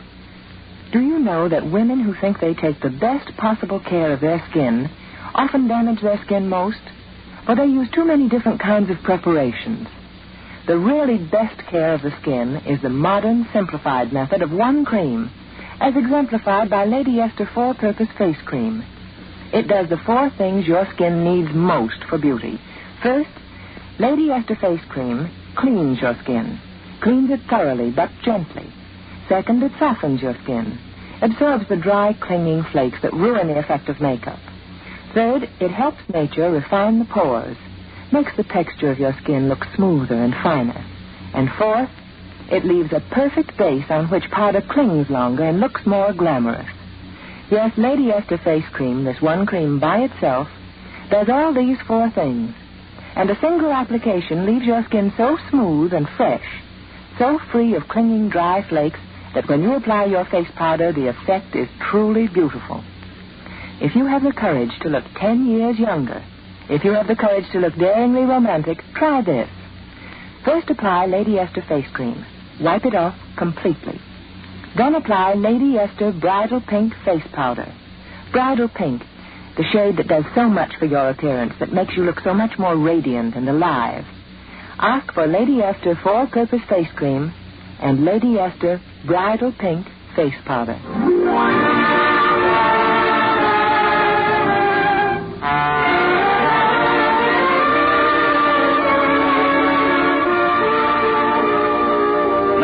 The Lady Esther Screen Guild Players will present Laura. It will star Gene Tierney, Clifton Webb, David Bruce, and Dana Andrews.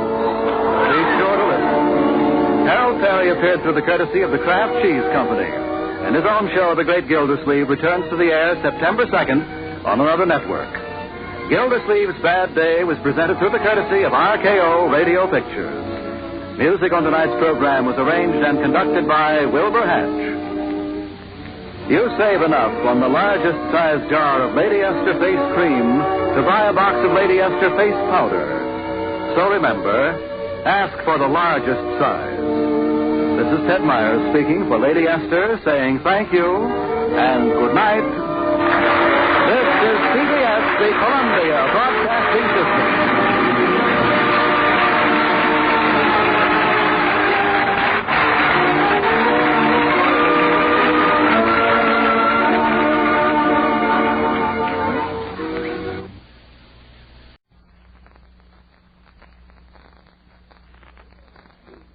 Sealtest presents Sealtest Variety Theater.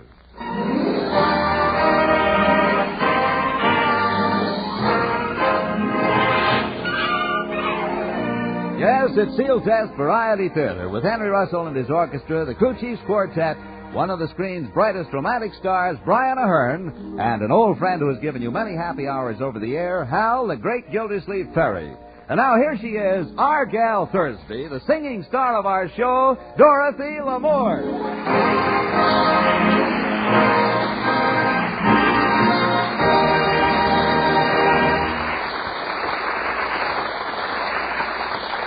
Hi, this is Dottie. Thanks a lot. I'm really excited tonight because it isn't every day a girl comes face to face with one of the greatest lovers on the screen. A man who means romance, a man who... Well, it's nice to hear you say that about me, Dottie. Well, if it isn't the great Gildersleeves.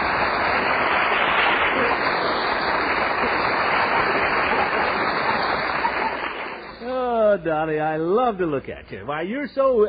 The only thing I can compare you with is a pineapple marshmallow sundae with an extra topping of whipped cream. Oh, thanks, Gildy. That was beautifully put. You always look so lovely, and you wear such beautiful clothes. Oh, but this is a very simple little thing I'm wearing. That may be so, but isn't what a woman wears.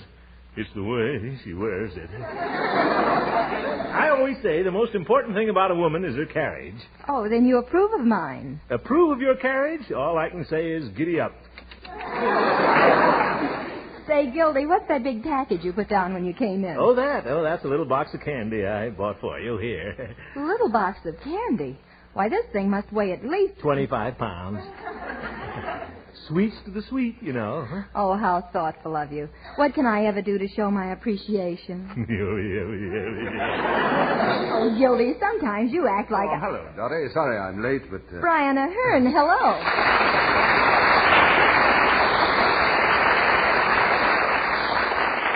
Well, Dottie, dear, I brought you something. Here, I picked it on the way over here. A dandelion. Oh, you shouldn't have done it, Brian. Let me give you a great big kiss. I should have brought 25 pounds of dandelions. Oh, I'm sorry for being so rude. Brian, I want you to meet the great Gildersleeve. Gildy, meet Brian Ahern. Oh, how do you do, Mr. Gildersleeve? I've enjoyed you very much on the air, but this is the first time I've ever seen you in person. Well, somehow, you know, I pictured you as being tall and thin. Well, aren't I tall and thin? Oh, yes, in a short, fat way. Gildy, what you need is exercise. Why, with exercise and no time at all, you'd have a barrel chest. Well, as a young fellow, I had a barrel chest. But as the years went on, something happened. What was that? The barrel slipped. But looks and build aren't everything. We'll leave it up to Dottie. Dottie? Yes? Now, be honest now. Between Brian Ahern versus Gildersleeve, whom would you choose? Must I answer that? Yes, please do. Well, between Brian Ahern versus Gildersleeve, well, you would come in third. Third? Yes, Brian would come in first versus second, and you third.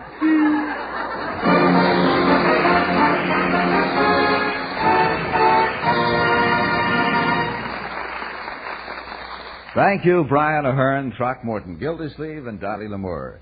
And now a few well-chosen words from a man who knows how to choose his words. Get the best, get Sealtest. Ice cream eclair. March is here, and the march is on. Who's going where? Everybody's going to Sealtest soda fountains for the dessert of the month. Luscious Sealtest ice cream eclairs. Right, Dottie. They're way out in front in the ice cream hit parade. Velvety ice cream heaped on fudge-covered cake, a melt-in-your-mouth crust of dark, rich chocolate, and snowy mounds of whipped cream. Sealtest ice cream eclairs are a new taste sensation, Extra delicious because they're famous Sealtest quality. So look for the red and white Sealtest symbol, then march right in and... Get the best, get Sealtest. Ice cream eclair.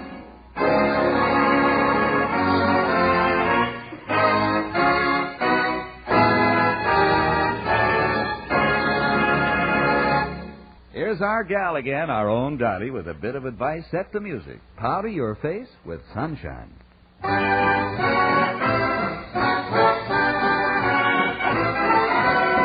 Powder your face with sunshine. Put on a great big smile. Make up your eyes with laughter. Folks will be laughing with you in a little while. Whistle a tune of gladness. Gloom never was in style. The future's brighter when hearts are lighter. Smile, smile, smile. Whistle a tune of gladness. Gloom never was inside. The future's brighter when hearts are lighter. Smile, smile, smile. Smile, smile,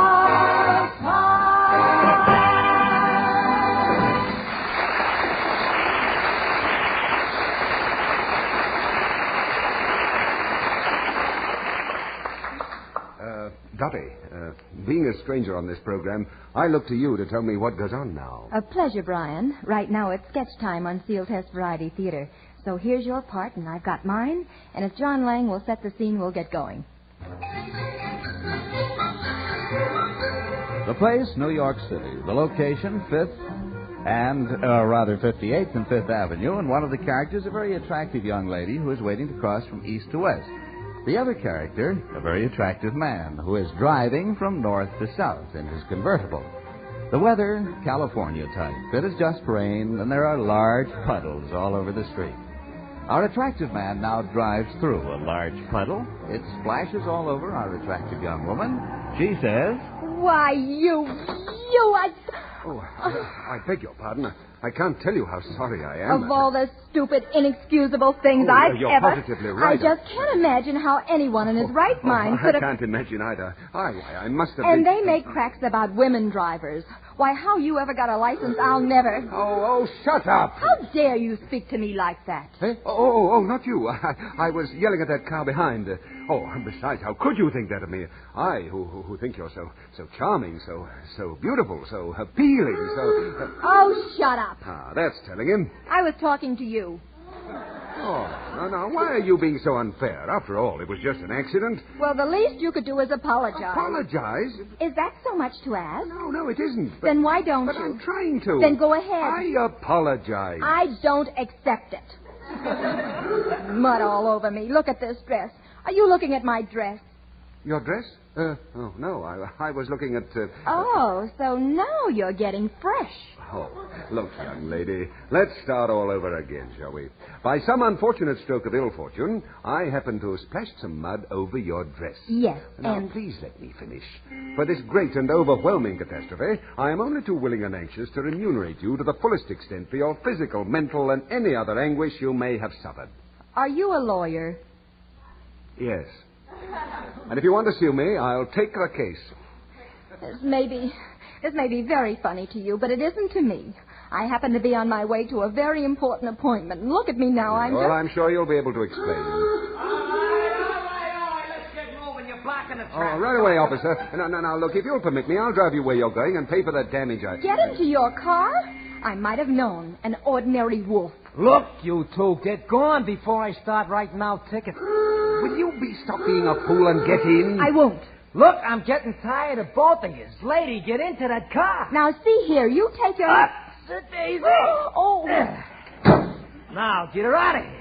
I'll report you to the mayor for this. Yeah, that's the trouble with those married couples. They're always fighting.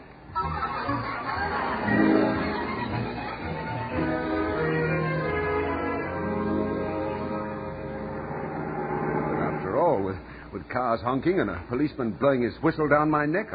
I couldn't exactly be gallant.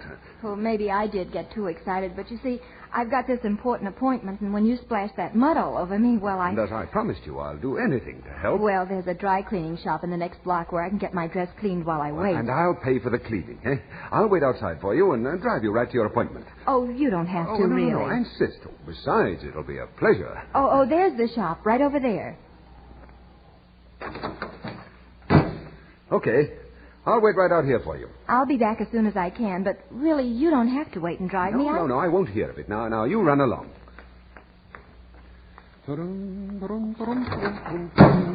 Okay, get going. I beg your pardon? Never mind, punk. Just keep your hands on that wheel and let's get going. I refuse to have it. Sticking in your ribs ain't You no think toy. I'm afraid Get of it? going or I'll let you have it. Faster, the cops are tailing us. Hey, turn at this corner. But I tell you, turn at this corner. Let go of the wheel, I'll turn at this corner.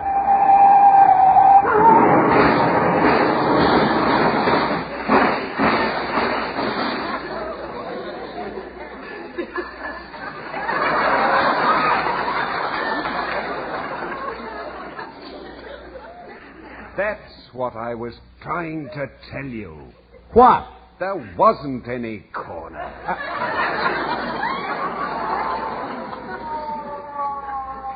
All right, Nick, all right. We finally caught up with you. Take him away, boys. Say, officer, would you mind removing this steering wheel from my chest? Oh, yeah, wait a minute. Oh, thanks. There you are. Sure made a pretty mess of that car, but it was a brave deed what you done, running into that building so we could catch up with you. Yes, sirree, the city owes you a debt of gratitude. Oh, my arm. Let me see. Oh, looks like it's broke. Oh, yes. Better let me get you to a hospital. No, not now. I'll take care of it later. There's something I must do now. If you'd call me a cab, But you please. can't go in that condition. No, just put my arm in my pocket and light a cigarette for me. Oh, there's a cab. Here, taxi.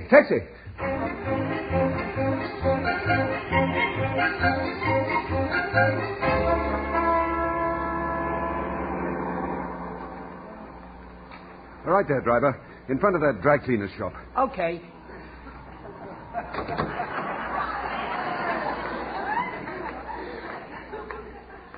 Oh, it's you. But what are you doing in a cab? Where's your car? Well, it's a long story. Here, hop in and... But your clothes, they're torn. You've been hurt and your poor arm. Yes, it's broken. But I promised to get you to your appointment, so come on. But get in. You don't have to bother. My appointment's only a block away at that jewelry store. Jewelry store? Uh-huh. I'm meeting my boyfriend, and we're going to pick out my wedding ring. Congratulations. Was that all you can say? No. Just one more thing. What's that? Here, break the other arm.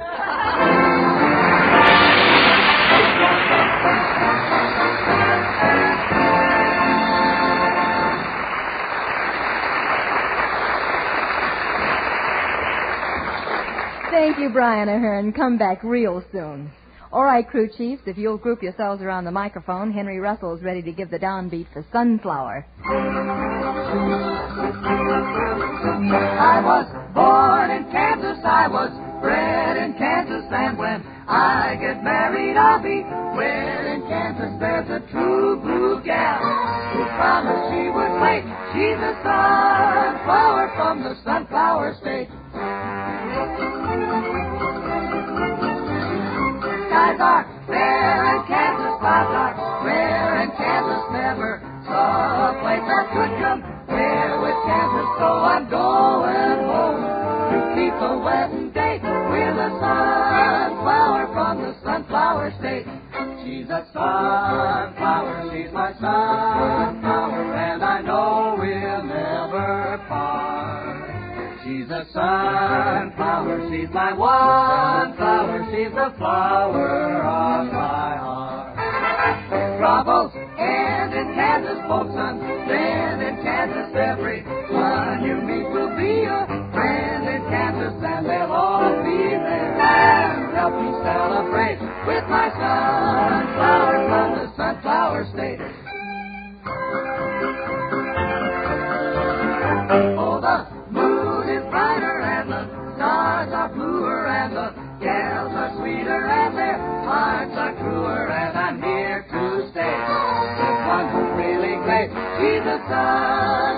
from the sunflower state.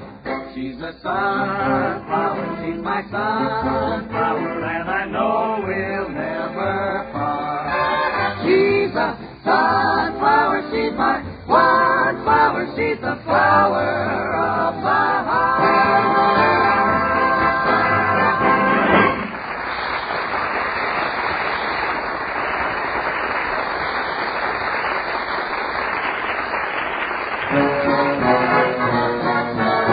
Get the best, get Sealtest, ice cream eclairs. Hello? Oh, no. Now, what in the world shall I do? His boss will be here for dinner. Oh, dear, and we're having nothing but stew. If that should happen to you, just top off your dinner with a treat that's a winner. Delicious Sealtest ice cream eclairs. It's a wonderful and easy way to dress up a meal. But why wait for the boss to come to dinner? Have some tonight. For a new taste sensation, stop at your nearby Sealtest dealers and... Get the best, get Sealtest, ice cream eclairs.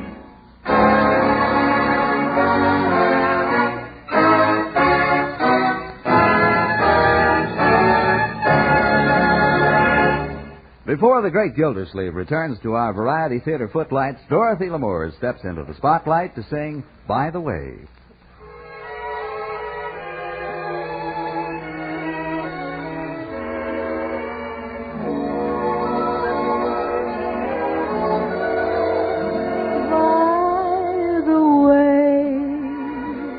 Wasn't that a dream last night? Seems I barely closed my eyes and you were there.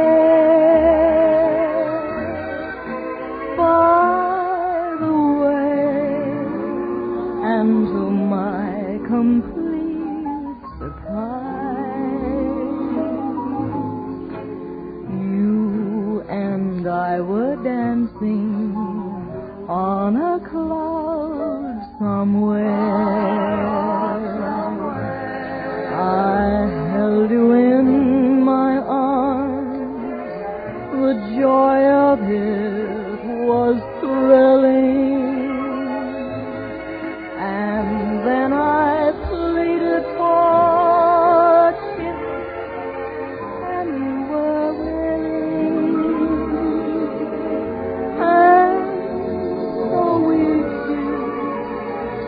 Then I heard you say you care. By the way, do say it now, as you did then. Or must I wait until I dream again?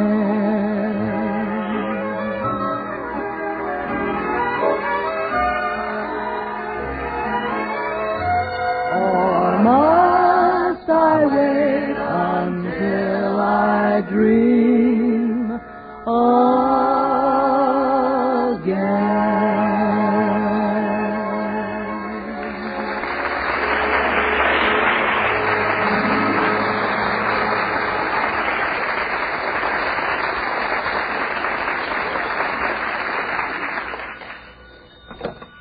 Hello?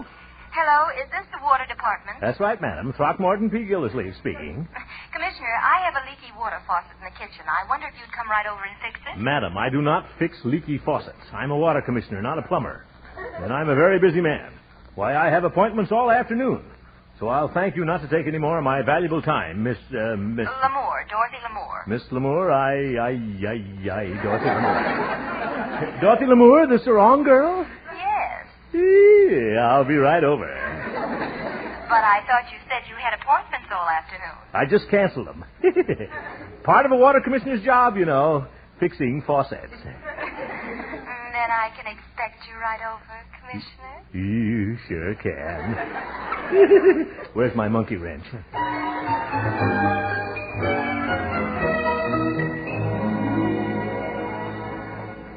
Gosh, I just can't believe it. I'm going to be alone with Dorothy Lamour.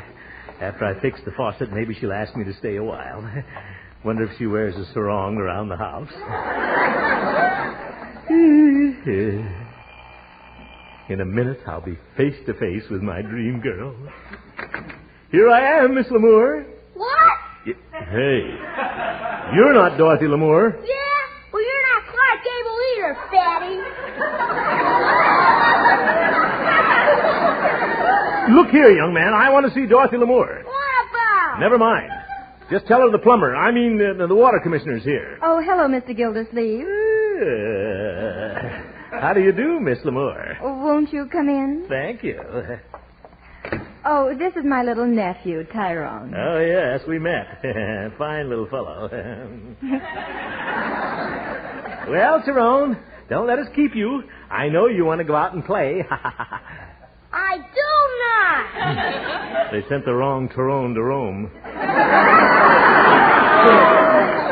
Well, Mr. Gildersleeve, I suppose you want to get started on that faucet. Faucet? Oh, yes. I brought my monkey wrench. It's been dripping all morning. It's right out there in the kitchen. Miss Lamour, maybe you'd like to come out in the kitchen with me. Well, what would I do out there? Well, you could put on your little sarong and splash around the sink. Oh, no, thank you. I'll just wait out here in the living room. Well, I'm going out in the kitchen with you. Oh, you are? Well, I'll see you later, Miss Lamour. Follow me, fatty. Yep. Well, Mr. Gildersleeve, I hope you can fix that little drip. I will. As soon as I can get him out in the kitchen. Come on, Tyrone. I'll overpower him.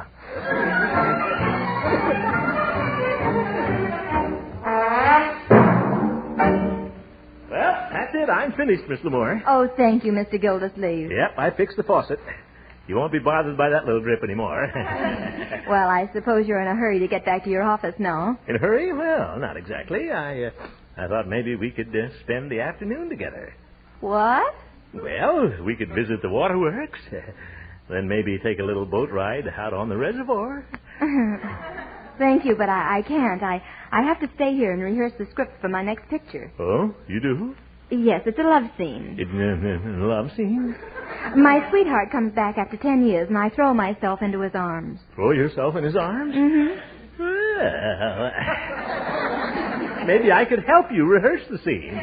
Have you ever done any acting, Mr. Gildersleeve? Acting? Oh, certainly. In high school, we did Hamlet, and I played the ghost. Of course, I was a little thinner in those days. Well, I could use someone to rehearse with. If you don't mind playing a love scene with me. Yeah. All right. Here's your script. You play the part of Ronald, my lover, who deserted me 10 years ago to sail the China Seas. And now you've come back to me. Ronald. So you've come back. Oh, yes, I'm back. So you're really back. Yeah, I'm really back.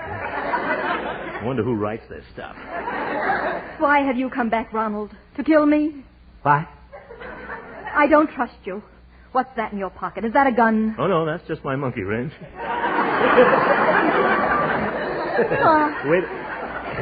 Wait a minute, I'll put it down. Oh, Ronald, who cares about the past? I thought I could forget you, but I can't. You're in my blood. Well, not bad for a water commissioner. Ronald, take me in your arms and kiss me. Now, this is getting good. Kiss me. All right. Wait. You've been away 10 years, Ronald. Have you kissed another woman? Who, me? No. I've heard stories. What about your romance with that Indian girl, Princess Raincloud? Oh, that blew over. Well, anyhow, I forgive you. I'm yours, Ronald. Kiss me. All right. Wait. You don't really love me, or you would have come back sooner. 10 years. It took you a long time to get here from China. Well, I took the slow boat. Well, I forgive you. Kiss me. All right. Wait. I wish you'd make up her mind. Ronald, you're a fool. Did you expect to come back after 10 years and find me still in love with you? Well, I'm not. I hate you. You do? Yes. And I can't stand the sight of you. You thought I was going to kiss you. I sure did.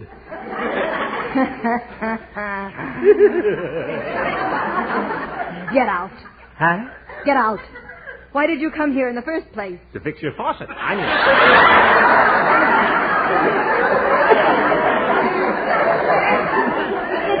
It's all over, Ronald. There's nothing more to say. You're just wasting your time here. Go. All right, I'll go. But before I go, there's just one thing I want to ask of you. You mean... Yes, give me back my monkey wrench.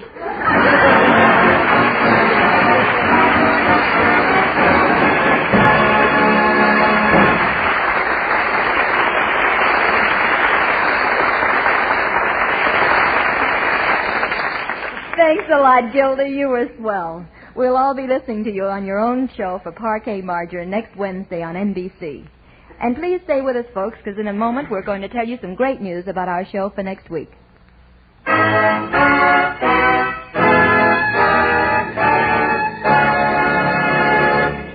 Every day in this country, we're using up more than 60 million quarts of fresh milk and cream.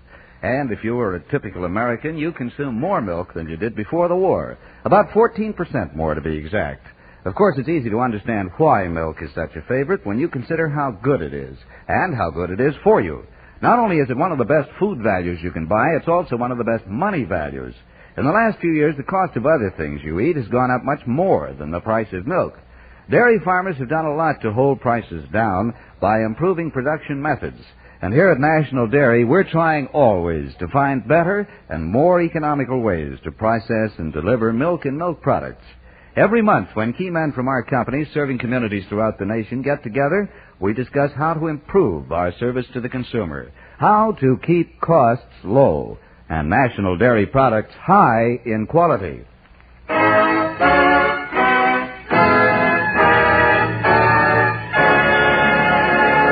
And now here once again is your mistress of ceremonies, Dottie L'Amour. Well, next week is another gala event. We'll be visiting around the Cracker Barrel with that Arkansas traveler, Bob Burns, and that man you love to loathe, Richard Widmark. To tonight's guests, Brian Ahern and Harold Perry, our sincere appreciation for a splendid job. Your appearance here contributes to a fine cause, the establishment of the American Federation of Radio Artists Welfare Insurance Fund. So till next Thursday, for Henry Russell and the orchestra, the Crew Chiefs Quartet, and tonight's guests, this is Dorothy L'Amour saying, we'll be thinking of you.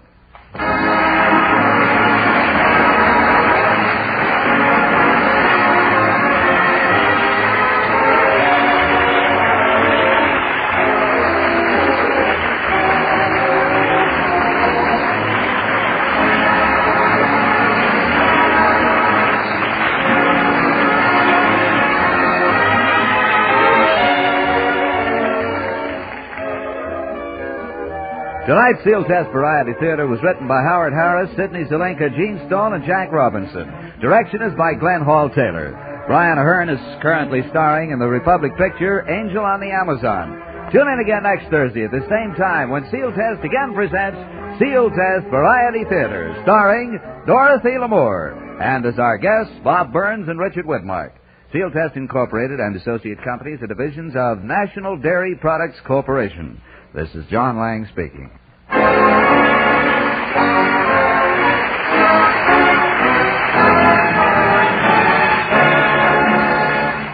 This is NBC, the National Broadcasting Company.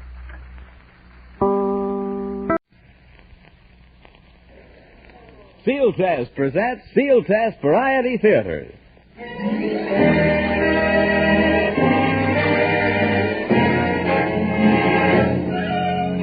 Yes, it's Sealtest Variety Theater with our wacky pal Eddie Bracken, our special guest, the great Gildersleeve himself, Hal Perry, with Henry Russell and the orchestra, the Crew Chiefs Quartet, and, of course, our gal Thursday, the singing star of our show, Dorothy L'Amour.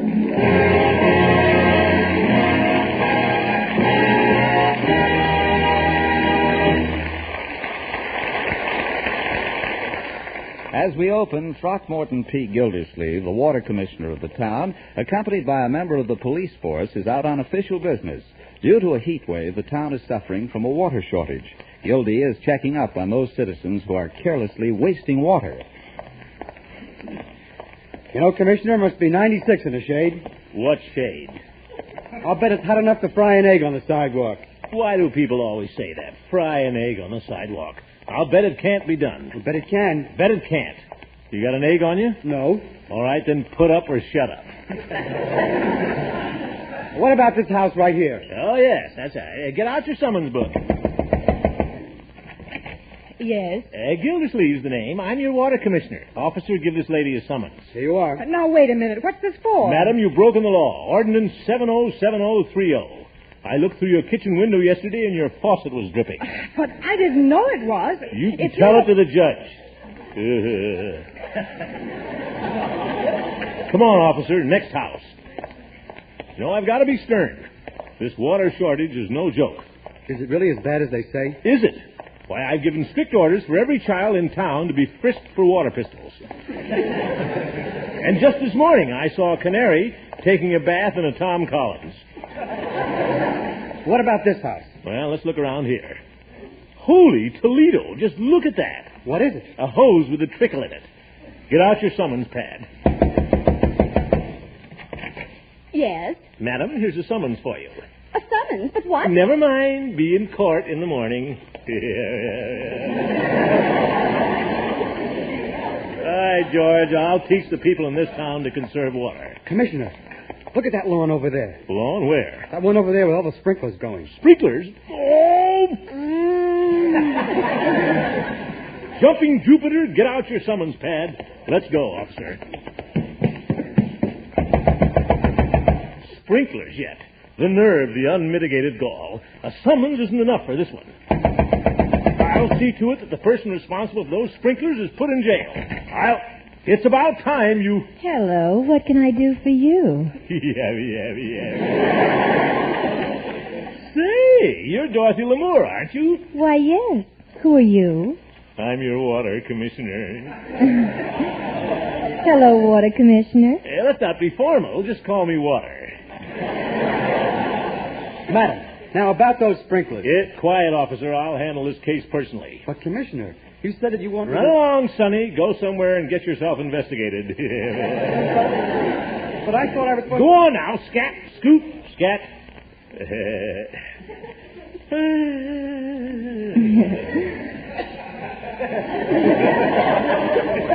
Now we're alone. Now, where were we? Well, the officer said something about the sprinklers. What about them? Sprinklers? Oh, yes. You see, I was just passing, and I noticed how beautiful your lawn looks. It's so green and wet. Yes. Yes, this hot weather makes it so difficult to keep everything in shape. Mm-hmm. You've done very well. What about your back lawn? Well, I have those sprinklers on, too. You have those sprinklers on? Mm-hmm. Good. Well, we wouldn't want to see those poor little blades of grass with their little tongues hanging out, would we? Oh, it's so nice to meet a man who appreciates Mother Nature. Well, some of her daughters aren't bad either. May I ask you something, Miss Lamour? Why, certainly. Aren't you ever lonely in this great big house? Lonely? No, not as long as I have my garden. Why, I can spend hours with my flowers. Oh? I think flowers are wonderful companions, don't you? Oh, yes, I do. But on a balmy moonlight night, it's not much fun holding hands with a nasturtium. Oh, you certainly are a witty man, and I want to assure you it's been very nice talking to you. Miss Lamour, I have a confession to make to you. Yes? Beneath this gay and witty exterior lies hidden the soul of a very lonely man. Oh. Would that I had a companion to rush up and greet me after a hard day at the waterworks. A companion to sit by my side and take long walks with me. Are you really that lonely? Yes, I am. Well, have you ever thought of getting yourself a Cocker Spaniel? Oh. Must be going now. Remember, if there's ever anything wrong with your sprinkler system, just call me. Goodbye. Goodbye, Water. What a woman. My dream girl. Wonder if I'd stand any chance at... No. Well, back to business.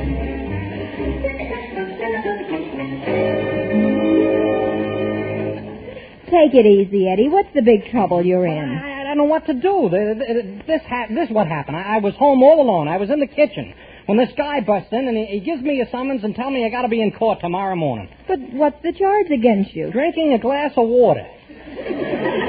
A summons for drinking a glass of water? Uh-huh. Why, that sounds crazy. Who gave it to you? He was a little round man with a mustache, and he kept screaming at me about the water shortage. A round little man with a mustache? Uh-huh. Well, that's funny. He was just over here admiring my lawn, and he advised me to keep my sprinklers going. And he gives me a summons for drinking a glass of water. Tell me, Dottie, what were you wearing when you opened the door to him? Well, I'd just been sunbathing, so I was wearing one of those little French bathing suits. No wonder he gave me a summons. Why? I was wearing overalls and a sweatshirt.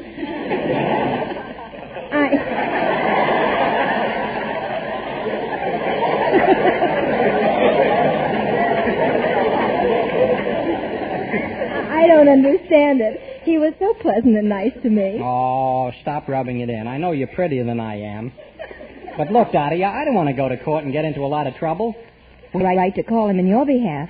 Why don't you go see him yourself? Oh, what good would that do? Well, tell him you're a friend of mine.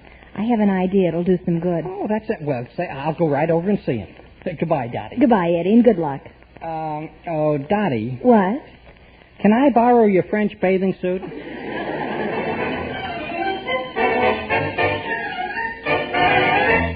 Our orchestra conductor, Henry Russell, dug this romantic tune out of his 1938 file. The title, You Go to My Head. And here are the crew chiefs to join me in it. You go to my head, and you linger like a haunting refrain, and I find you spinning round in my brain, like the bubbles in a glass of champagne. You go to my head like a sip of sparkling burgundy brew, and I find the very mention of you like the kicker in a julep or two. The thrill of the thought that you might give a thought to my plea cast a spell over me. Still I say to myself, get a hold of yourself. Can't you see that it never can be? You go to my head with a smile that makes my temperature rise, like a summer with 1,000 Julys. You intoxicate my soul with your eyes. Though I'm certain that this heart of mine hasn't a ghost of a chance in this crazy romance. You go to my head. You go to my head.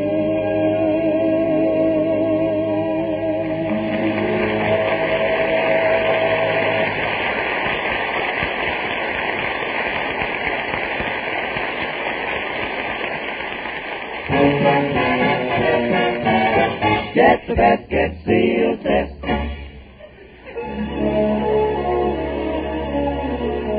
What's as cooling as a mountain brook? With the zing and tang of a sea breeze, it's lemon flake ice cream, the Sealtest flavor of the month for July.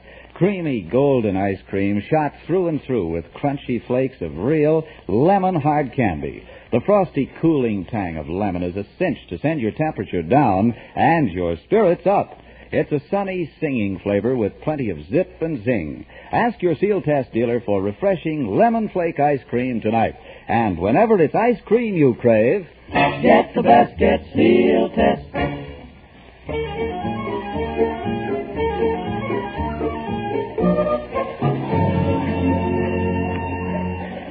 Yes, and what can I do for you? I'd like to see the water commissioner. We had a very busy day. I'll find out if he'll see you. Thank you. Oh, Mr. Gildersleeves, there's a gentleman outside to see you. All right, Bessie, send him in. Yes, sir. By the way, Bessie, are you anxious to keep your job here? Well, yes, of course. Well, when I passed your desk, you were sealing some envelopes. What about it? You were using a damp sponge. I've been telling you we must conserve water, Bessie. All right, send him in. This way, sir. Oh, thank you. Hello, Commissioner. What are you doing here? Well, about that summons you gave me this afternoon. See here, young man, you are guilty of a violation. And if you think you can crawl out of it through bribery, influence, or chicanery, you're very much mistaken. Ah, you got me all wrong. Oh? I wouldn't think of using any influence. I was just going to say that I was a friend of Dorothy Lamour. That doesn't, Dorothy Lamour? Well, any friend of Miss Lamour's is a friend of mine. Have a glass of water. Have a whole pitcher of water. Care for a bath?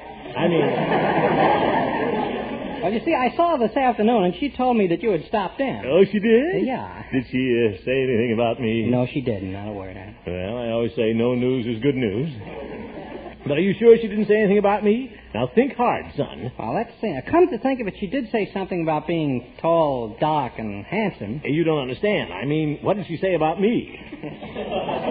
Well, as a matter of fact, she thought you were very attractive. She did, huh? Mm-hmm. After all, there is something about me that reminds people of Gregory Peck.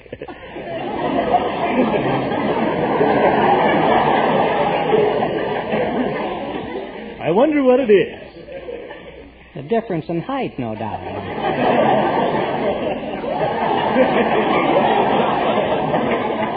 But I think you've made quite a hit with her. I did. Now, look, I don't want to be presumptuous, but do you think I could get a date with Miss Lamour? Well, I don't see why not. Just call her up on the phone. Now. I called Dorothy Lamour on the telephone? Oh, but what would I say to her? Oh, it's simple. Just give her a little sweet talk, and before you know it, whoosh, you got a date. Whoosh? Whoosh. But what do I do when I see her? Simple. A stroll in the moonlight, a little more sweet talk, and poof, you've kissed her. Poof. Poof.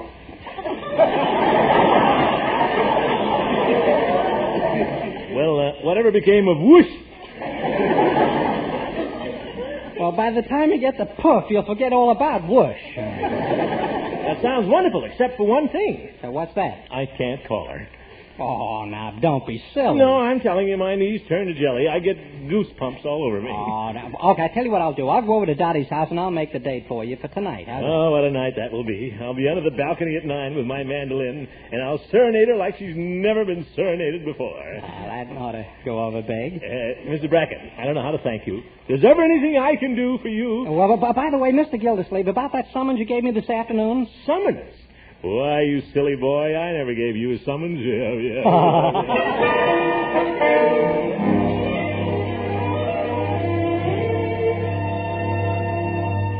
Eddie, you've got a lot of nerve making a date for me. But, Dottie, and for the last time, I'm telling you I'm not going out with Mr. Gildersleeves tonight. But the summons, he tore it up. If you don't do this, why, he'll never give me another chance. Well, I don't care. Oh, you don't care. I'll go to court. I'll be sentenced to jail. They'll shave my head. Then the iron doors clang shut on the cell block. Then it's the relentless pounding and pounding of the jute mill. And... Stop it, Eddie. Just stop it, because it's just a $5 fine. A $5 fine? Mm-hmm. That's even worse.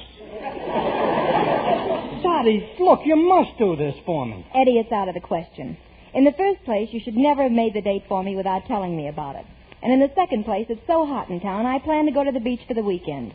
Oh, gee, Dottie, you can't do this to me. I'm sorry, but my bag is all packed and I'm going. Dottie, I really can't believe you do this to me. Why, when I think of all the sacrifices I've made to you, when I just think of them.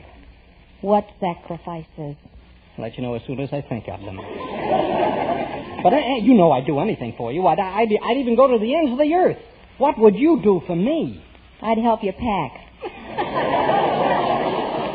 Well, it's time for me to leave. Eddie, are you going? What a spot you put me on.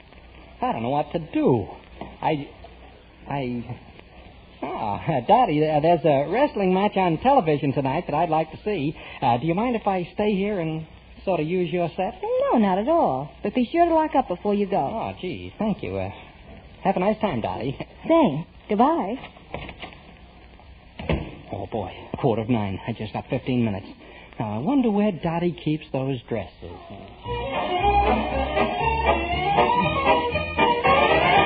Eddie Bracken has been coaxing to sing a song ever since he's been on our show. Tonight he wouldn't take no for an answer because the song is about Betty Grable. So, inasmuch as this is the last show of the season, Eddie, stop twisting my arm. Oh, I'm sorry. Here we go. The beautiful blonde from Bashful Bend never did learn to keep a friend. I'd give him a start, then shoot him in the end. The beautiful blonde from Bashful Bend, she's hardly the type to cuddle near. I'd rather go out and rope a steer. They never did build a school that I'd attend. Oh, the beautiful blonde from Bashful Bend, when she deals a poker hand, why, you ought to see their faces. Especially when I deal myself approximately 5 aces. I'm betting my boots she'll meet some cuss, causing her heart to raise a fuss. Then I'll fall in love and that'll be the end of the hard-shooting, free-booting, six-shooting, beautiful blonde from Bashful Bend. When she throws the domino, what money she amasses. Especially when I roll myself approximately 10 passes. I figure that she will meet some gent filling her soul with sentiment. Then I'll fall in love and that'll be the end of the hard-shooting, free-booting, six-shooting, beautiful blonde from Bashful Bend.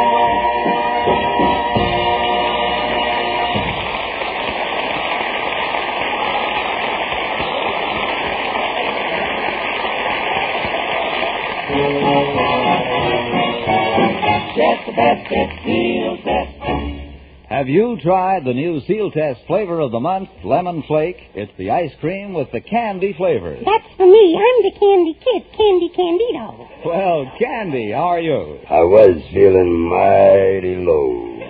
And then you dipped into a big dish of cooling lemon flake ice cream. I sure did. And I kept right on dipping. The ice cream got lower and lower. And my spirits went higher. Higher and higher. Then when I got to the bottom of the dish, I was feeling mighty high. Tangy lemon flake ice cream will send your spirits soaring. So, high yourself right down to your Sealtest soda fountain and get the best, get Sealtest.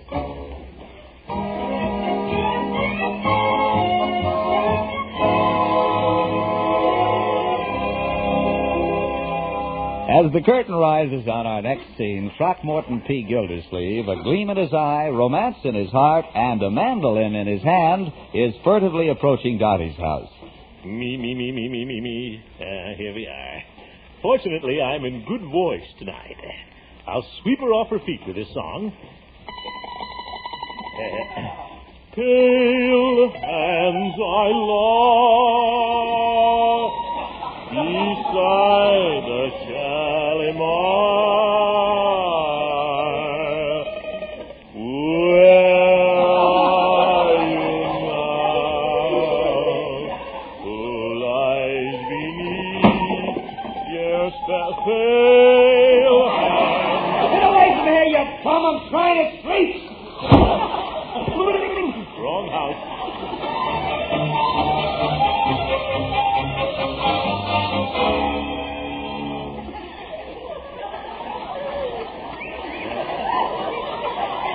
Here we are.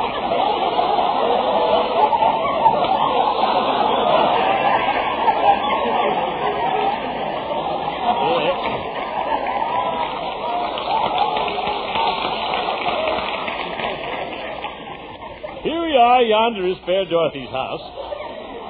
I can see her. There's a dim light in yon window, and beneath yon window is a yon balcony.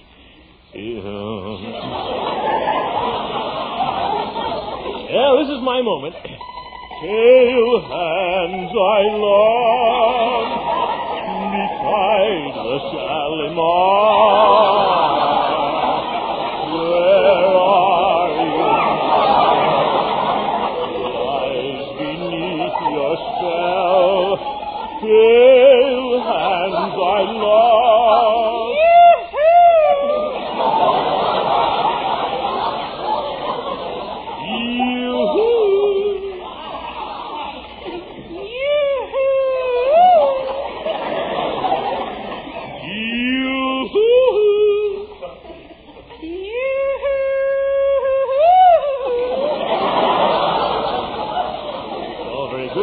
Out of hoo-hoos.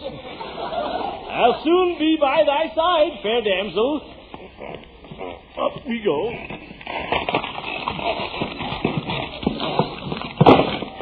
The way they build these veterans' houses.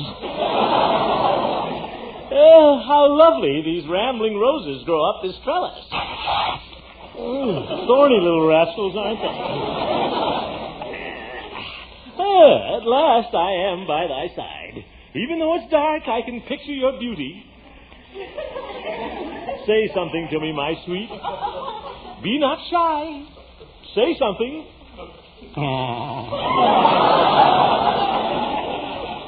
Your laughter sounds like the rippling of a brook. But your face looks strange. It's probably a shadow. More like 5 o'clock shadow. That is, it's lovely out here. And your lips are like cherries. Your cheeks are like apples. And your ears, cauliflower. Oh, Gildy, you're cute. We could have such wonderful moments together. Ah, yes. How I'd love to drink champagne from your slipper. You'd get awfully high. Oh? Why? I'm wearing elevator shoes.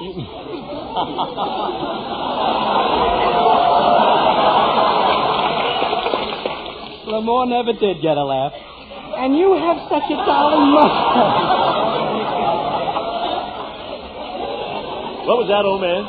I say you have such a darling mustache. You like mustaches? Like them? Why, when I was a kid, I tried to raise one. What's that? I mean, when I was a kid, I went with a boy who had one. Tell me, my sweet, has any man ever kissed you? What's the matter? You crazy or something? Dottie, sweet, I can't. Oh, no, you won't. Oh, yes, I will. Oh, no, you won't. Oh, yes, I will. Oh, no, you won't. I want you. Oh, hey, help!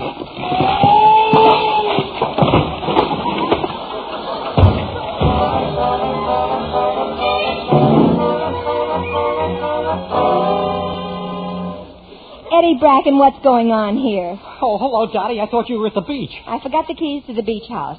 Who's that lying on the lawn? Oh, Dottie, am I glad you came back. It's Commissioner. He's out cold. Eddie Bracken, what's going on here, and why are you wearing one of my dresses? Well, You look like Gorgeous George after 3 falls. Well, Who can't even get a laugh on that line, either. Well, it's the last show. Better than a straight line, though. Well, let me tell you something, Dottie. I'll confess all, but rather than disappoint Mr. Gildersleeves, I may believe I was you see. How dare you? Well, I was doing fine till the balcony broke.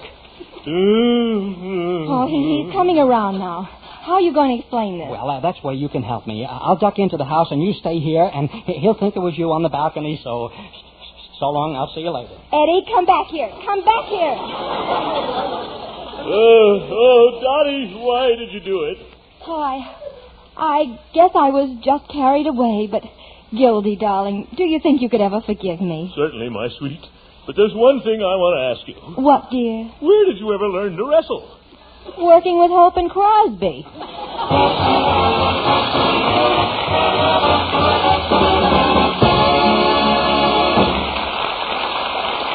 We'll be back in just a minute, so don't go away. Right now, we'd like you to hear a little something about our products.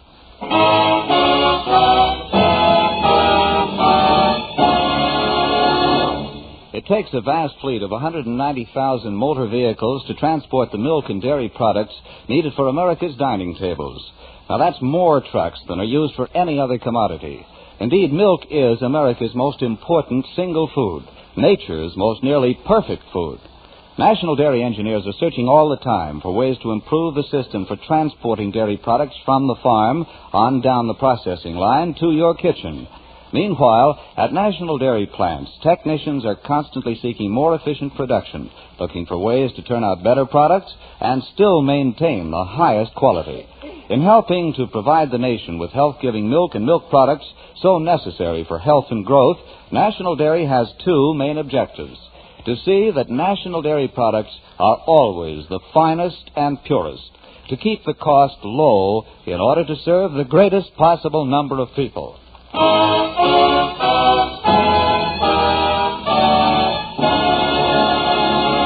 And now here again is your mistress of ceremonies, Dorothy Lamour. Tonight we're just a little misty-eyed because this is our last show of the season. But we hope it won't be too long before we all meet again. It's been a lot of fun, and I mean it. I want to thank the writers Howard Harris and Sidney Zelinka, our wonderful musical director Henry Russell, my director and producer Glenn Hall Taylor and Carol Pearson, sound man Virgil Reimer, our engineer Raoul Murphy, our script girl Freddie Flint, and of course our swell sponsor, Sealtest Incorporated. It's been fun, too, working with people like, you should pardon the expression, Eddie Bracken. Thank you, Daddy. That goes double for me, and I wish I can get a check with you again sometime. Why, Eddie, thank you. Then there's Chester Brower and John Lang, and of course our guests have been fun, too, like Hal Perry tonight. And like all our guests, Hal's appearance contributed to a fine cause, the establishment of the American Federation of Radio Artists Welfare Insurance Fund. For Eddie Bracken, Joe Gilbert, Gloria Holliday, Candy Candino, George Tyne, Henry Russell, the crew chiefs, and all of us, this is Dorothy Lamour wishing you a very happy vacation. And don't forget, we'll be thinking of you.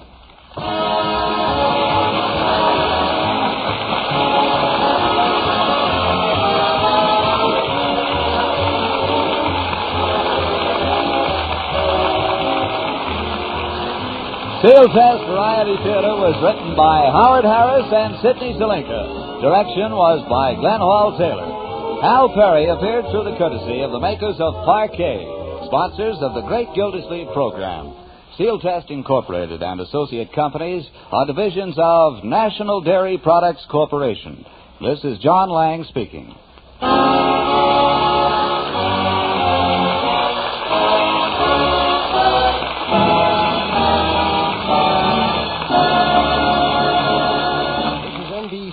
The National Broadcasting Company.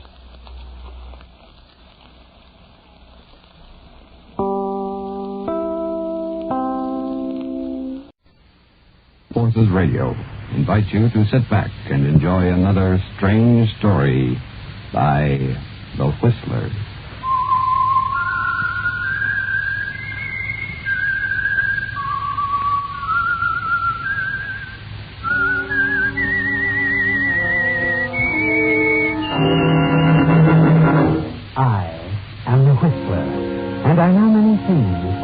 By night. I know many strange tales hidden in the hearts of men and women who have stepped into the shadows. Yes, I know the nameless terrors of which they dare not speak. And now the Whistler's strange story, The Chinese Elephant Puzzle.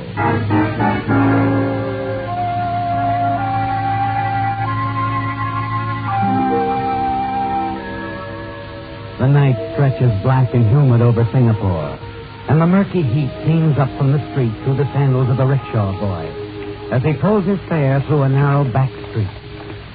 Inside the rickshaw, impeccably attired in a white linen suit that is not yet wilted, sits Elliot Wilson, agent for Crawford Pierce Incorporated, art importers and exporters. Finally, the boy jogs to a stop. Elliot Wilson steps out onto a dimly lit street corner, pays the rickshaw boy, and watches him trot off into the night. Once the boy is out of sight, Elliot turns, enters the door in the back of an ancient building. Inside the faintly lighted room, he moves unnoticed through the half-stupid crowd, through the tinkling glass curtain at the far end, and into a smaller room where Niels Hansen maintains his dingy headquarters. Hello, Hansen. Oh, hello, Elliot.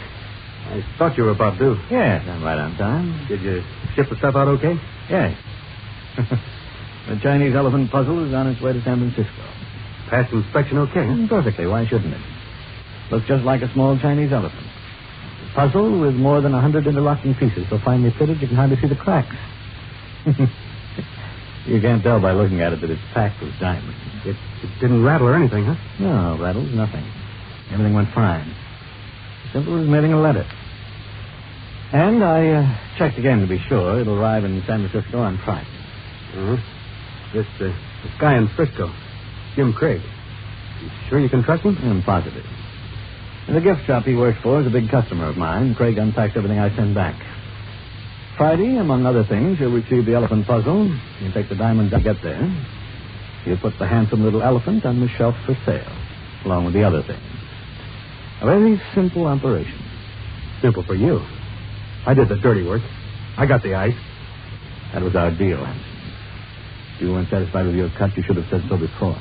My bargaining position wasn't much good, remember? A guy with a record like mine can't make very good deals. What about the payoff? When do I get my cut? Your cut? Why, right now, Hanson. Hey, what's the idea? Here's your cut. Hanson crumples to the floor, dead from the quick, calculated movement of your knife, Elliot. That was his cut, death. You bend over him, make certain the payoff is final. And soon you're outside again, swallowed up in the pedestrian traffic of the Singapore night. You spend the next few days winding up your business affairs in preparation for your flight back to the States. And finally, the day of your departure arrives. Then you're airborne, the great plane streaking out across the South China Sea toward the Pacific, every hour bringing you hundreds of miles nearer to San Francisco. At last, on Monday, as you planned, you are there, setting down at Mills Field. And you're certain that Craig has received the elephant puzzle and its cargo of diamonds the Friday before. Less than an hour after you land, you're at the door of Jim Craig's apartment, and the anticipation within you mounts. But it isn't Craig who answers your ring. May I help you? Oh, I'm looking for Jim Craig. This is his apartment, isn't it? It was. I'm the house manager. What do you mean, it was? He moved? He's dead. It's dead? But when? He was killed a week ago.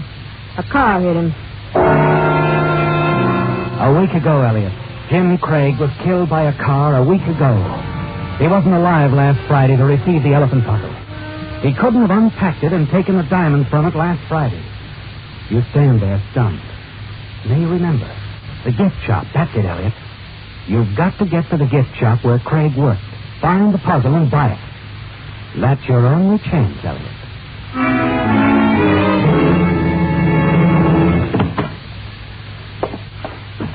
Good afternoon. May I help you? Oh, well, Mr. Wilson. Hello. My goodness, I had no idea you were any place in the wide world but Singapore. How are you, Evan? Oh, you know me, Mr. Wilson. I'm always fine, just fine. Except, of course, recently, just a week ago, our Mr. Craig. Yes, I just heard. I'm terribly sorry. Of course you are. All of us here, of course. Family, you know. That's what we are here at the shop. Simply a family. But then, we're being brave, Mr. Wilson. Simply carrying on. Yes, I am sure you are, Evans, and that's as it should be. Mind if I have a look around? I'd like to see some of the pieces I've sent you. For a sentimental reason. Well, of course. Just you look all you like. All right. Oh, I recognize that silverware. Pure Malayan. Must have sent that about 3 weeks ago, didn't I? You did just that. And, it is a good seller. Mm-hmm. Oh, here's that pottery on the next shelf. I wonder. Oh, then I suppose not. Looking for something in particular, are we, Mr. Wilson? Well, no, not really. That's a silly notion of mine. You may not remember it at all. Oh, now don't say that, Mr. Wilson. Why, I remember every single little item you sent. It's so distinctive, so simply distinctive. Now, just what are we looking for? Well, as a matter of fact, it probably arrived about last Friday, I imagine. An oriental puzzle, a small elephant. Oh, of course it arrived. And last Friday, too. You know, I tried to work it. I just couldn't get it apart. It's easy once you know how. I'd like to buy it back from you, Evans. I sort of took a fancy to it. Oh, I am sick, Mr. Wilson. Simply sick. What do you mean? Well, it's gone. I sold it. I never dreamed you'd want it. Never dreamed. Saturday morning, first thing Saturday morning, I sold it. You remember who you sold it to, by any chance? Why, yes. An elderly gentleman who was short and heavy. His name? Oh, I'm afraid I don't know.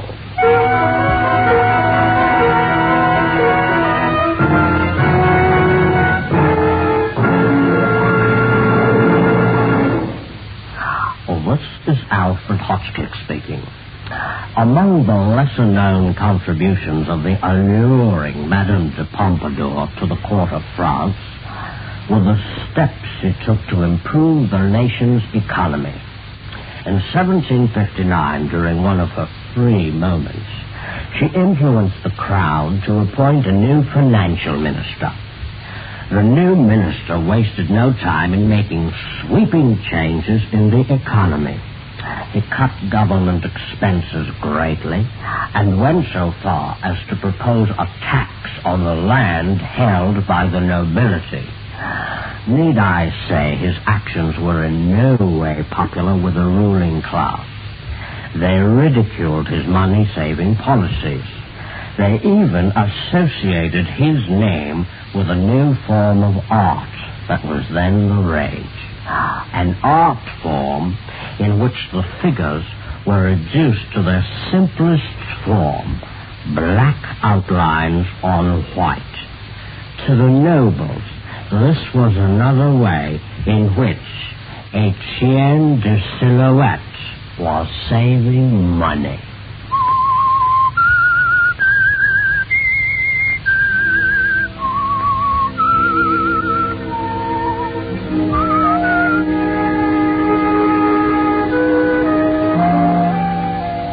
It was going to be so simple, wasn't it, Elliot? All you had to do, once Hanson was out of the way back in Singapore, was to get to San Francisco and collect the diamond from Jim Craig. But Craig was killed before the small elephant puzzle, with a diamond safely tucked away in it, arrived. And now you discover the elephant has been sold, and the clerk Evans has no idea of the purchaser's identity. You turn and start slowly out of the shop, and then... Oh, Mr. Wilson. What? I just thought of something. The man who bought the Chinese elephant puzzle, as he was leaving the store, I remember he stopped to chat with one of the other clerks, with Miss Olenston. You mean you think she... Yes, she probably knows him by name. Just a minute, I'll ask.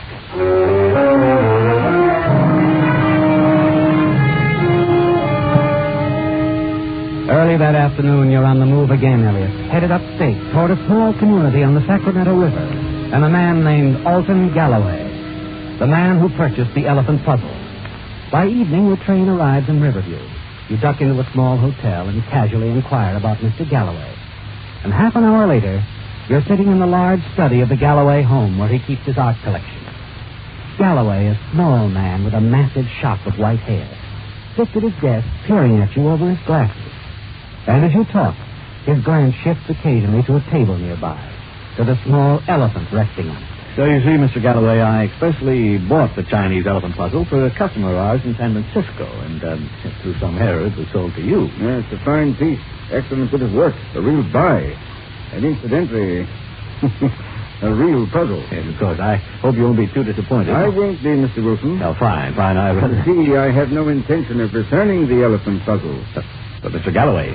A deal is a deal. But surely, Mr. Galloway, with all the many fine pieces you already have... I didn't buy it for myself, Mr. Wilson. I'm planning it as a surprise for my nephew in New York. It's for his collection. He's a fiend on Chinese puzzles. You're sending it back east? Yes, in the morning. Oh, excuse me. Your eyes follow Galloway as he walks past you and disappears into the hall. You've failed, haven't you, Elliot? You could offer him money, a great deal of money, couldn't you? But that would only arouse his suspicions. You'll have to find another way. And then suddenly an idea hits you. Quickly, you step around Galloway's desk to the French windows opening onto the patio. Flip the latch, and then hurry back to your chair. When he returns, you get to your feet. Well, Mr. Galloway, I've already taken up too much of your time. That's quite all right. You won't change your mind, sir. I'm afraid not. Well, I tried anyway. No hard feelings? No hard feelings. As you said, Mr. Galloway, a deal's a deal. Good night.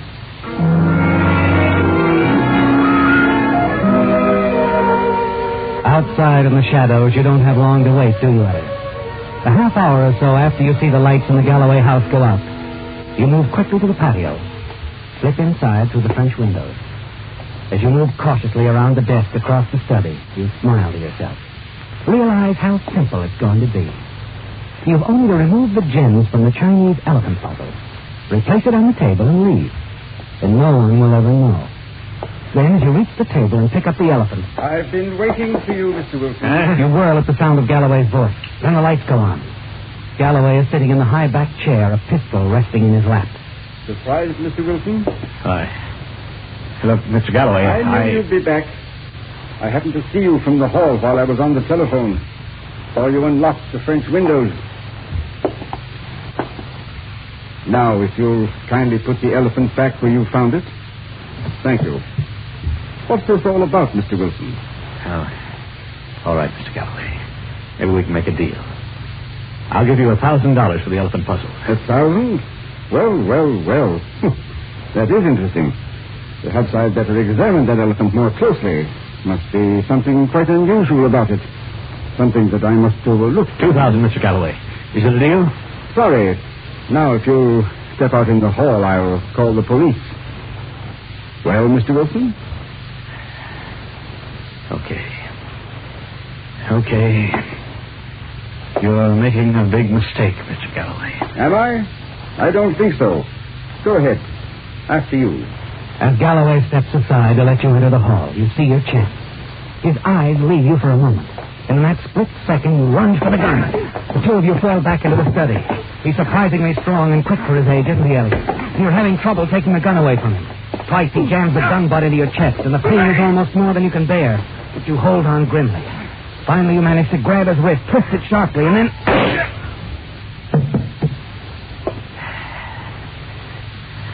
You stare down at the still form at your feet. He's dead, isn't he, Elliot? The gun still clutched tightly in his hand. You hadn't expected this to happen. And now you've got to get away as quickly as you can. But first, you're going to take what you came for.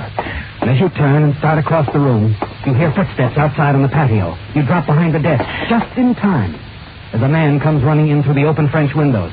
He hurries past you into the room. Mr. Galloway! Mr. Galloway! Good Lord. Hello, operator. Get me the sheriff's office, quickly.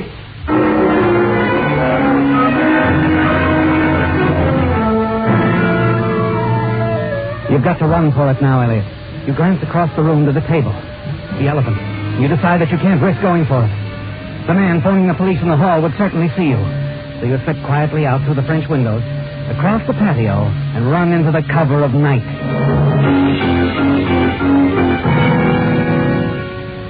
You walk along the quiet streets of the village for almost an hour, wondering what your next move will be. You've made up your mind, haven't you? You're not going back to San Francisco without the Chinese elephant puzzle and the gems inside it. The diamonds worth almost $250,000. Somehow you've got to get back inside that house. And then suddenly it all becomes clear to you. It's a bold move, Elliot, but you're certain that it'll work. You turn around and head back toward the Galloway house.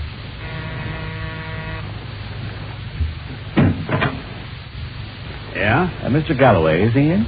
Well, I'm Elliot Wilson of Crawford Pierce, art dealers in San Francisco. He'll know. Crawford Pierce, huh? Oh, yeah. I've heard of him. Come on in. I noticed the police car outside. Something wrong? Mr. Galloway is dead. I'm Sheriff Coster. Dead?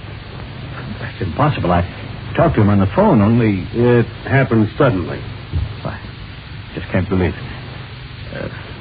Accident? Murder. Mr. Galloway murdered? Good heavens. You had an appointment with Mr. Galloway? Yes, as I did have an appointment with him. You see, we got some new pieces in from the Orient, and I thought he might be interested. Sheriff. Oh, all through in there, Perry? Yeah, it's all yours, Sheriff. I'm getting back to the office. Okay. Would you mind sticking around, Mr. Wilson? I might want to ask you a few questions. Oh, yes, I'll be glad to. Good. Now, Perry, I got a couple of things for you to do. When you get back, call the corner. Hello. What? Oh, I didn't mean to startle you. I'm Amy Ettinger, reporter, Hillsview Sentinel. How do you do? I also run a Lonely Hearts column. Oh, and if you ever want any recipes, write to Aunt Clara. That's me. You're Elliot Wilson, art dealer. Oh, yes, that's right. I overheard you telling the boyfriend. Boyfriend? Chef Coster. We've been going steady for 5 years now. He doesn't approve of my working for a newspaper. Oh, I see.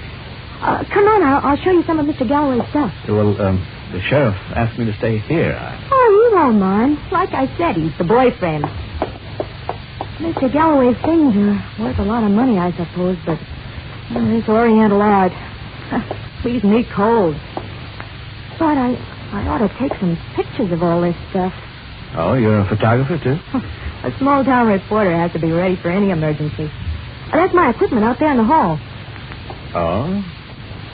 Well, his collection might make a nice story. Why not take a few shots? Well, if you think so. Well, sure. Worth a try anyway. You stay right there, Mr. Wilson. Be right back.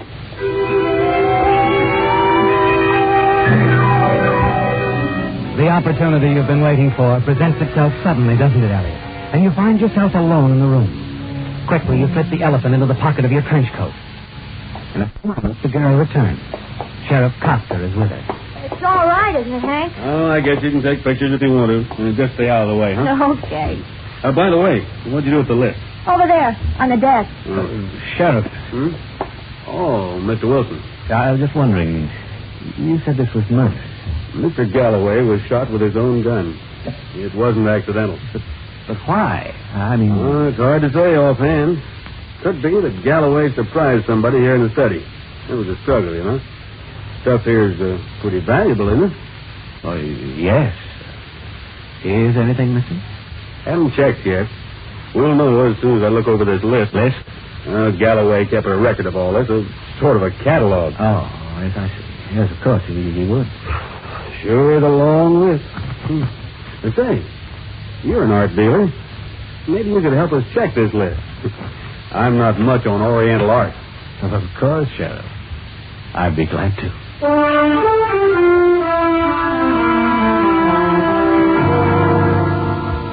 You spend the next hour checking over the items of the Galloway collection with Sheriff Coster. And you're relieved to learn that the Chinese elephant puzzle isn't listed. It won't be missed at all. Everything else on the list is there. The sheriff thanks you for your assistance, and he tells you that you're free to go. So you leave him thumbing idly through the catalog, Amy preparing to take her photographs of the murder scene. The Galloway collection.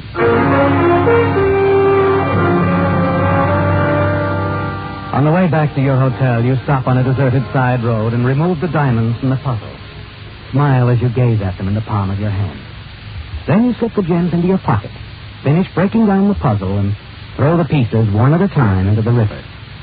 A quarter of an hour later, you walk into your hotel. Evening, Mr. Wilson. Oh, good evening. Could you tell me when I can catch the next train back to San Francisco? Let me see now. I don't believe there's one coming through till morning. Oh, not till then? Just a second. That's right. 8:35 in the morning. Oh, that's all right. Thank you. Leaving us so soon, Mr. Wilson? Oh, yes, I'm afraid I have to get back. Well, maybe next time you'll spend a little more time with us, huh? I wouldn't be surprised. Hope you enjoyed your visit. Yes, very much. I found my stay in Riverview pleasant. Very pleasant.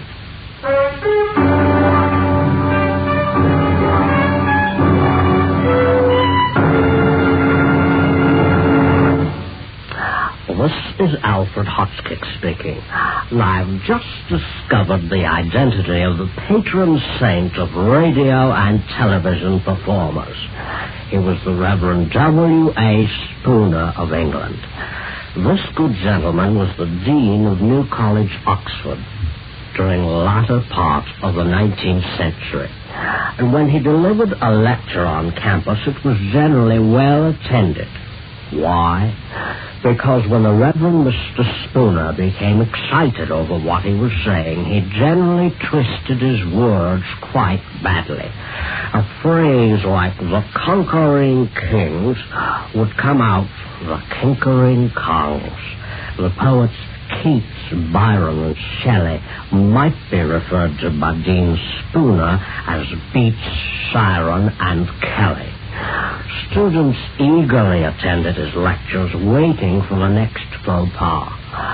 Soon they began referring to their mentor's word scramblings as Spoonerisms. And to this day, the name has stuck. The kind of blooper in which some key syllables wind up where they don't belong is still known as a Spoonerism.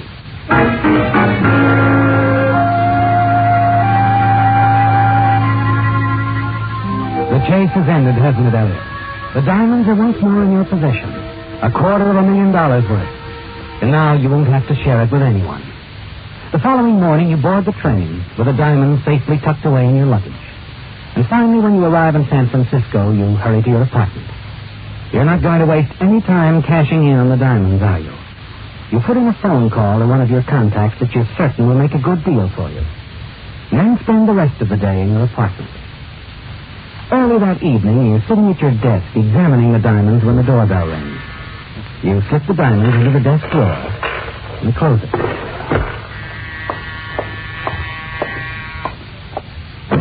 Come in, Dave. Why, Sheriff Coster. Evening, Mr. Wilson. Can we come in? Oh, yes, of course. This is Lieutenant Newman, San Francisco Police. We're working on the Galloway case together. Oh, is that so? How do you do, Lieutenant? Hello, Mr. Wilson. You knew a man named Hanson back in Singapore, didn't you? Yes, I believe I met him once or twice. The Singapore police were after him in connection with some stolen diamonds. They caught up with him last week. They're a little late. He was dead. Oh, it's too bad. We've been told by Singapore that Hanson had arranged to have those diamonds smuggled into this country. When his body was found, the diamonds were missing. And Hanson had no money on him as his share of the payoff. Lieutenant Newman here thinks it all ties in somehow with the Galloway murder, Mr. Wilson. But how could that be, Sheriff? Mr. Galloway bought a Chinese puzzle in the form of an elephant. Our investigation shows that you had it shipped over from Singapore. Yes, well, I buy and ship so many things. Yeah, I know. Well, anyway, that elephant puzzle is missing from Galloway's collection. Missing? But, Sheriff, you and I checked the catalog. It wasn't listed, I know. Yet Mr. Galloway hadn't gotten around to it yet. Well, then how do you know there was an elephant? These photographs Amy Ettinger took after you left. She happened to show them to me. I noticed something. I compared them with the photographs my deputy had taken earlier. What? Matter of fact, he was leaving the house as you came in. Anyway, in his photograph, the elephant puzzle was there on a small table not far from the body. In Amy's picture, it wasn't. I see. There were only 3 persons in that room. Now, look, Sheriff. I didn't take that elephant. Neither did Amy. That leaves you, Mr. Wilson. Well, gentlemen, I can assure you that elephant isn't here. You welcomed it. The elephant is only part of it, Mr. Wilson. What we're most interested in is the diamonds. We have a full description of them. And the Singapore police are certain that when we find the man with the diamonds, we've got the man who murdered Hanson. What makes you think that We don't think anything yet, Mr. Wilson. But I'm afraid we'll have to search your apartment. I guess we might as well start right here, in your desk drawer.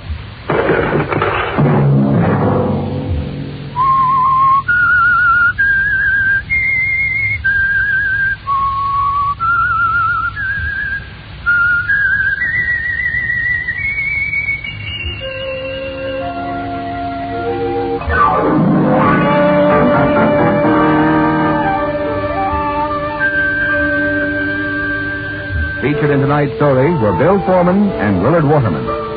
The Whistler was produced and directed by George W. Allen, with story by Gordon Gray and John Hunt, music by Wilbur Hatch, and was transmitted to our troops overseas by the Armed Forces Radio Service.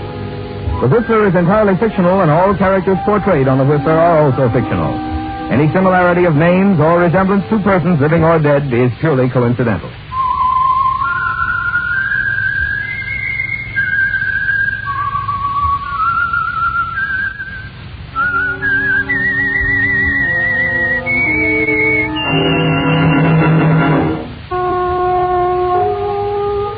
Tune in again next week week at the same time for The Whistler. The Whistler has come to you through the worldwide facilities of the United States Armed Forces Radio and Television Service.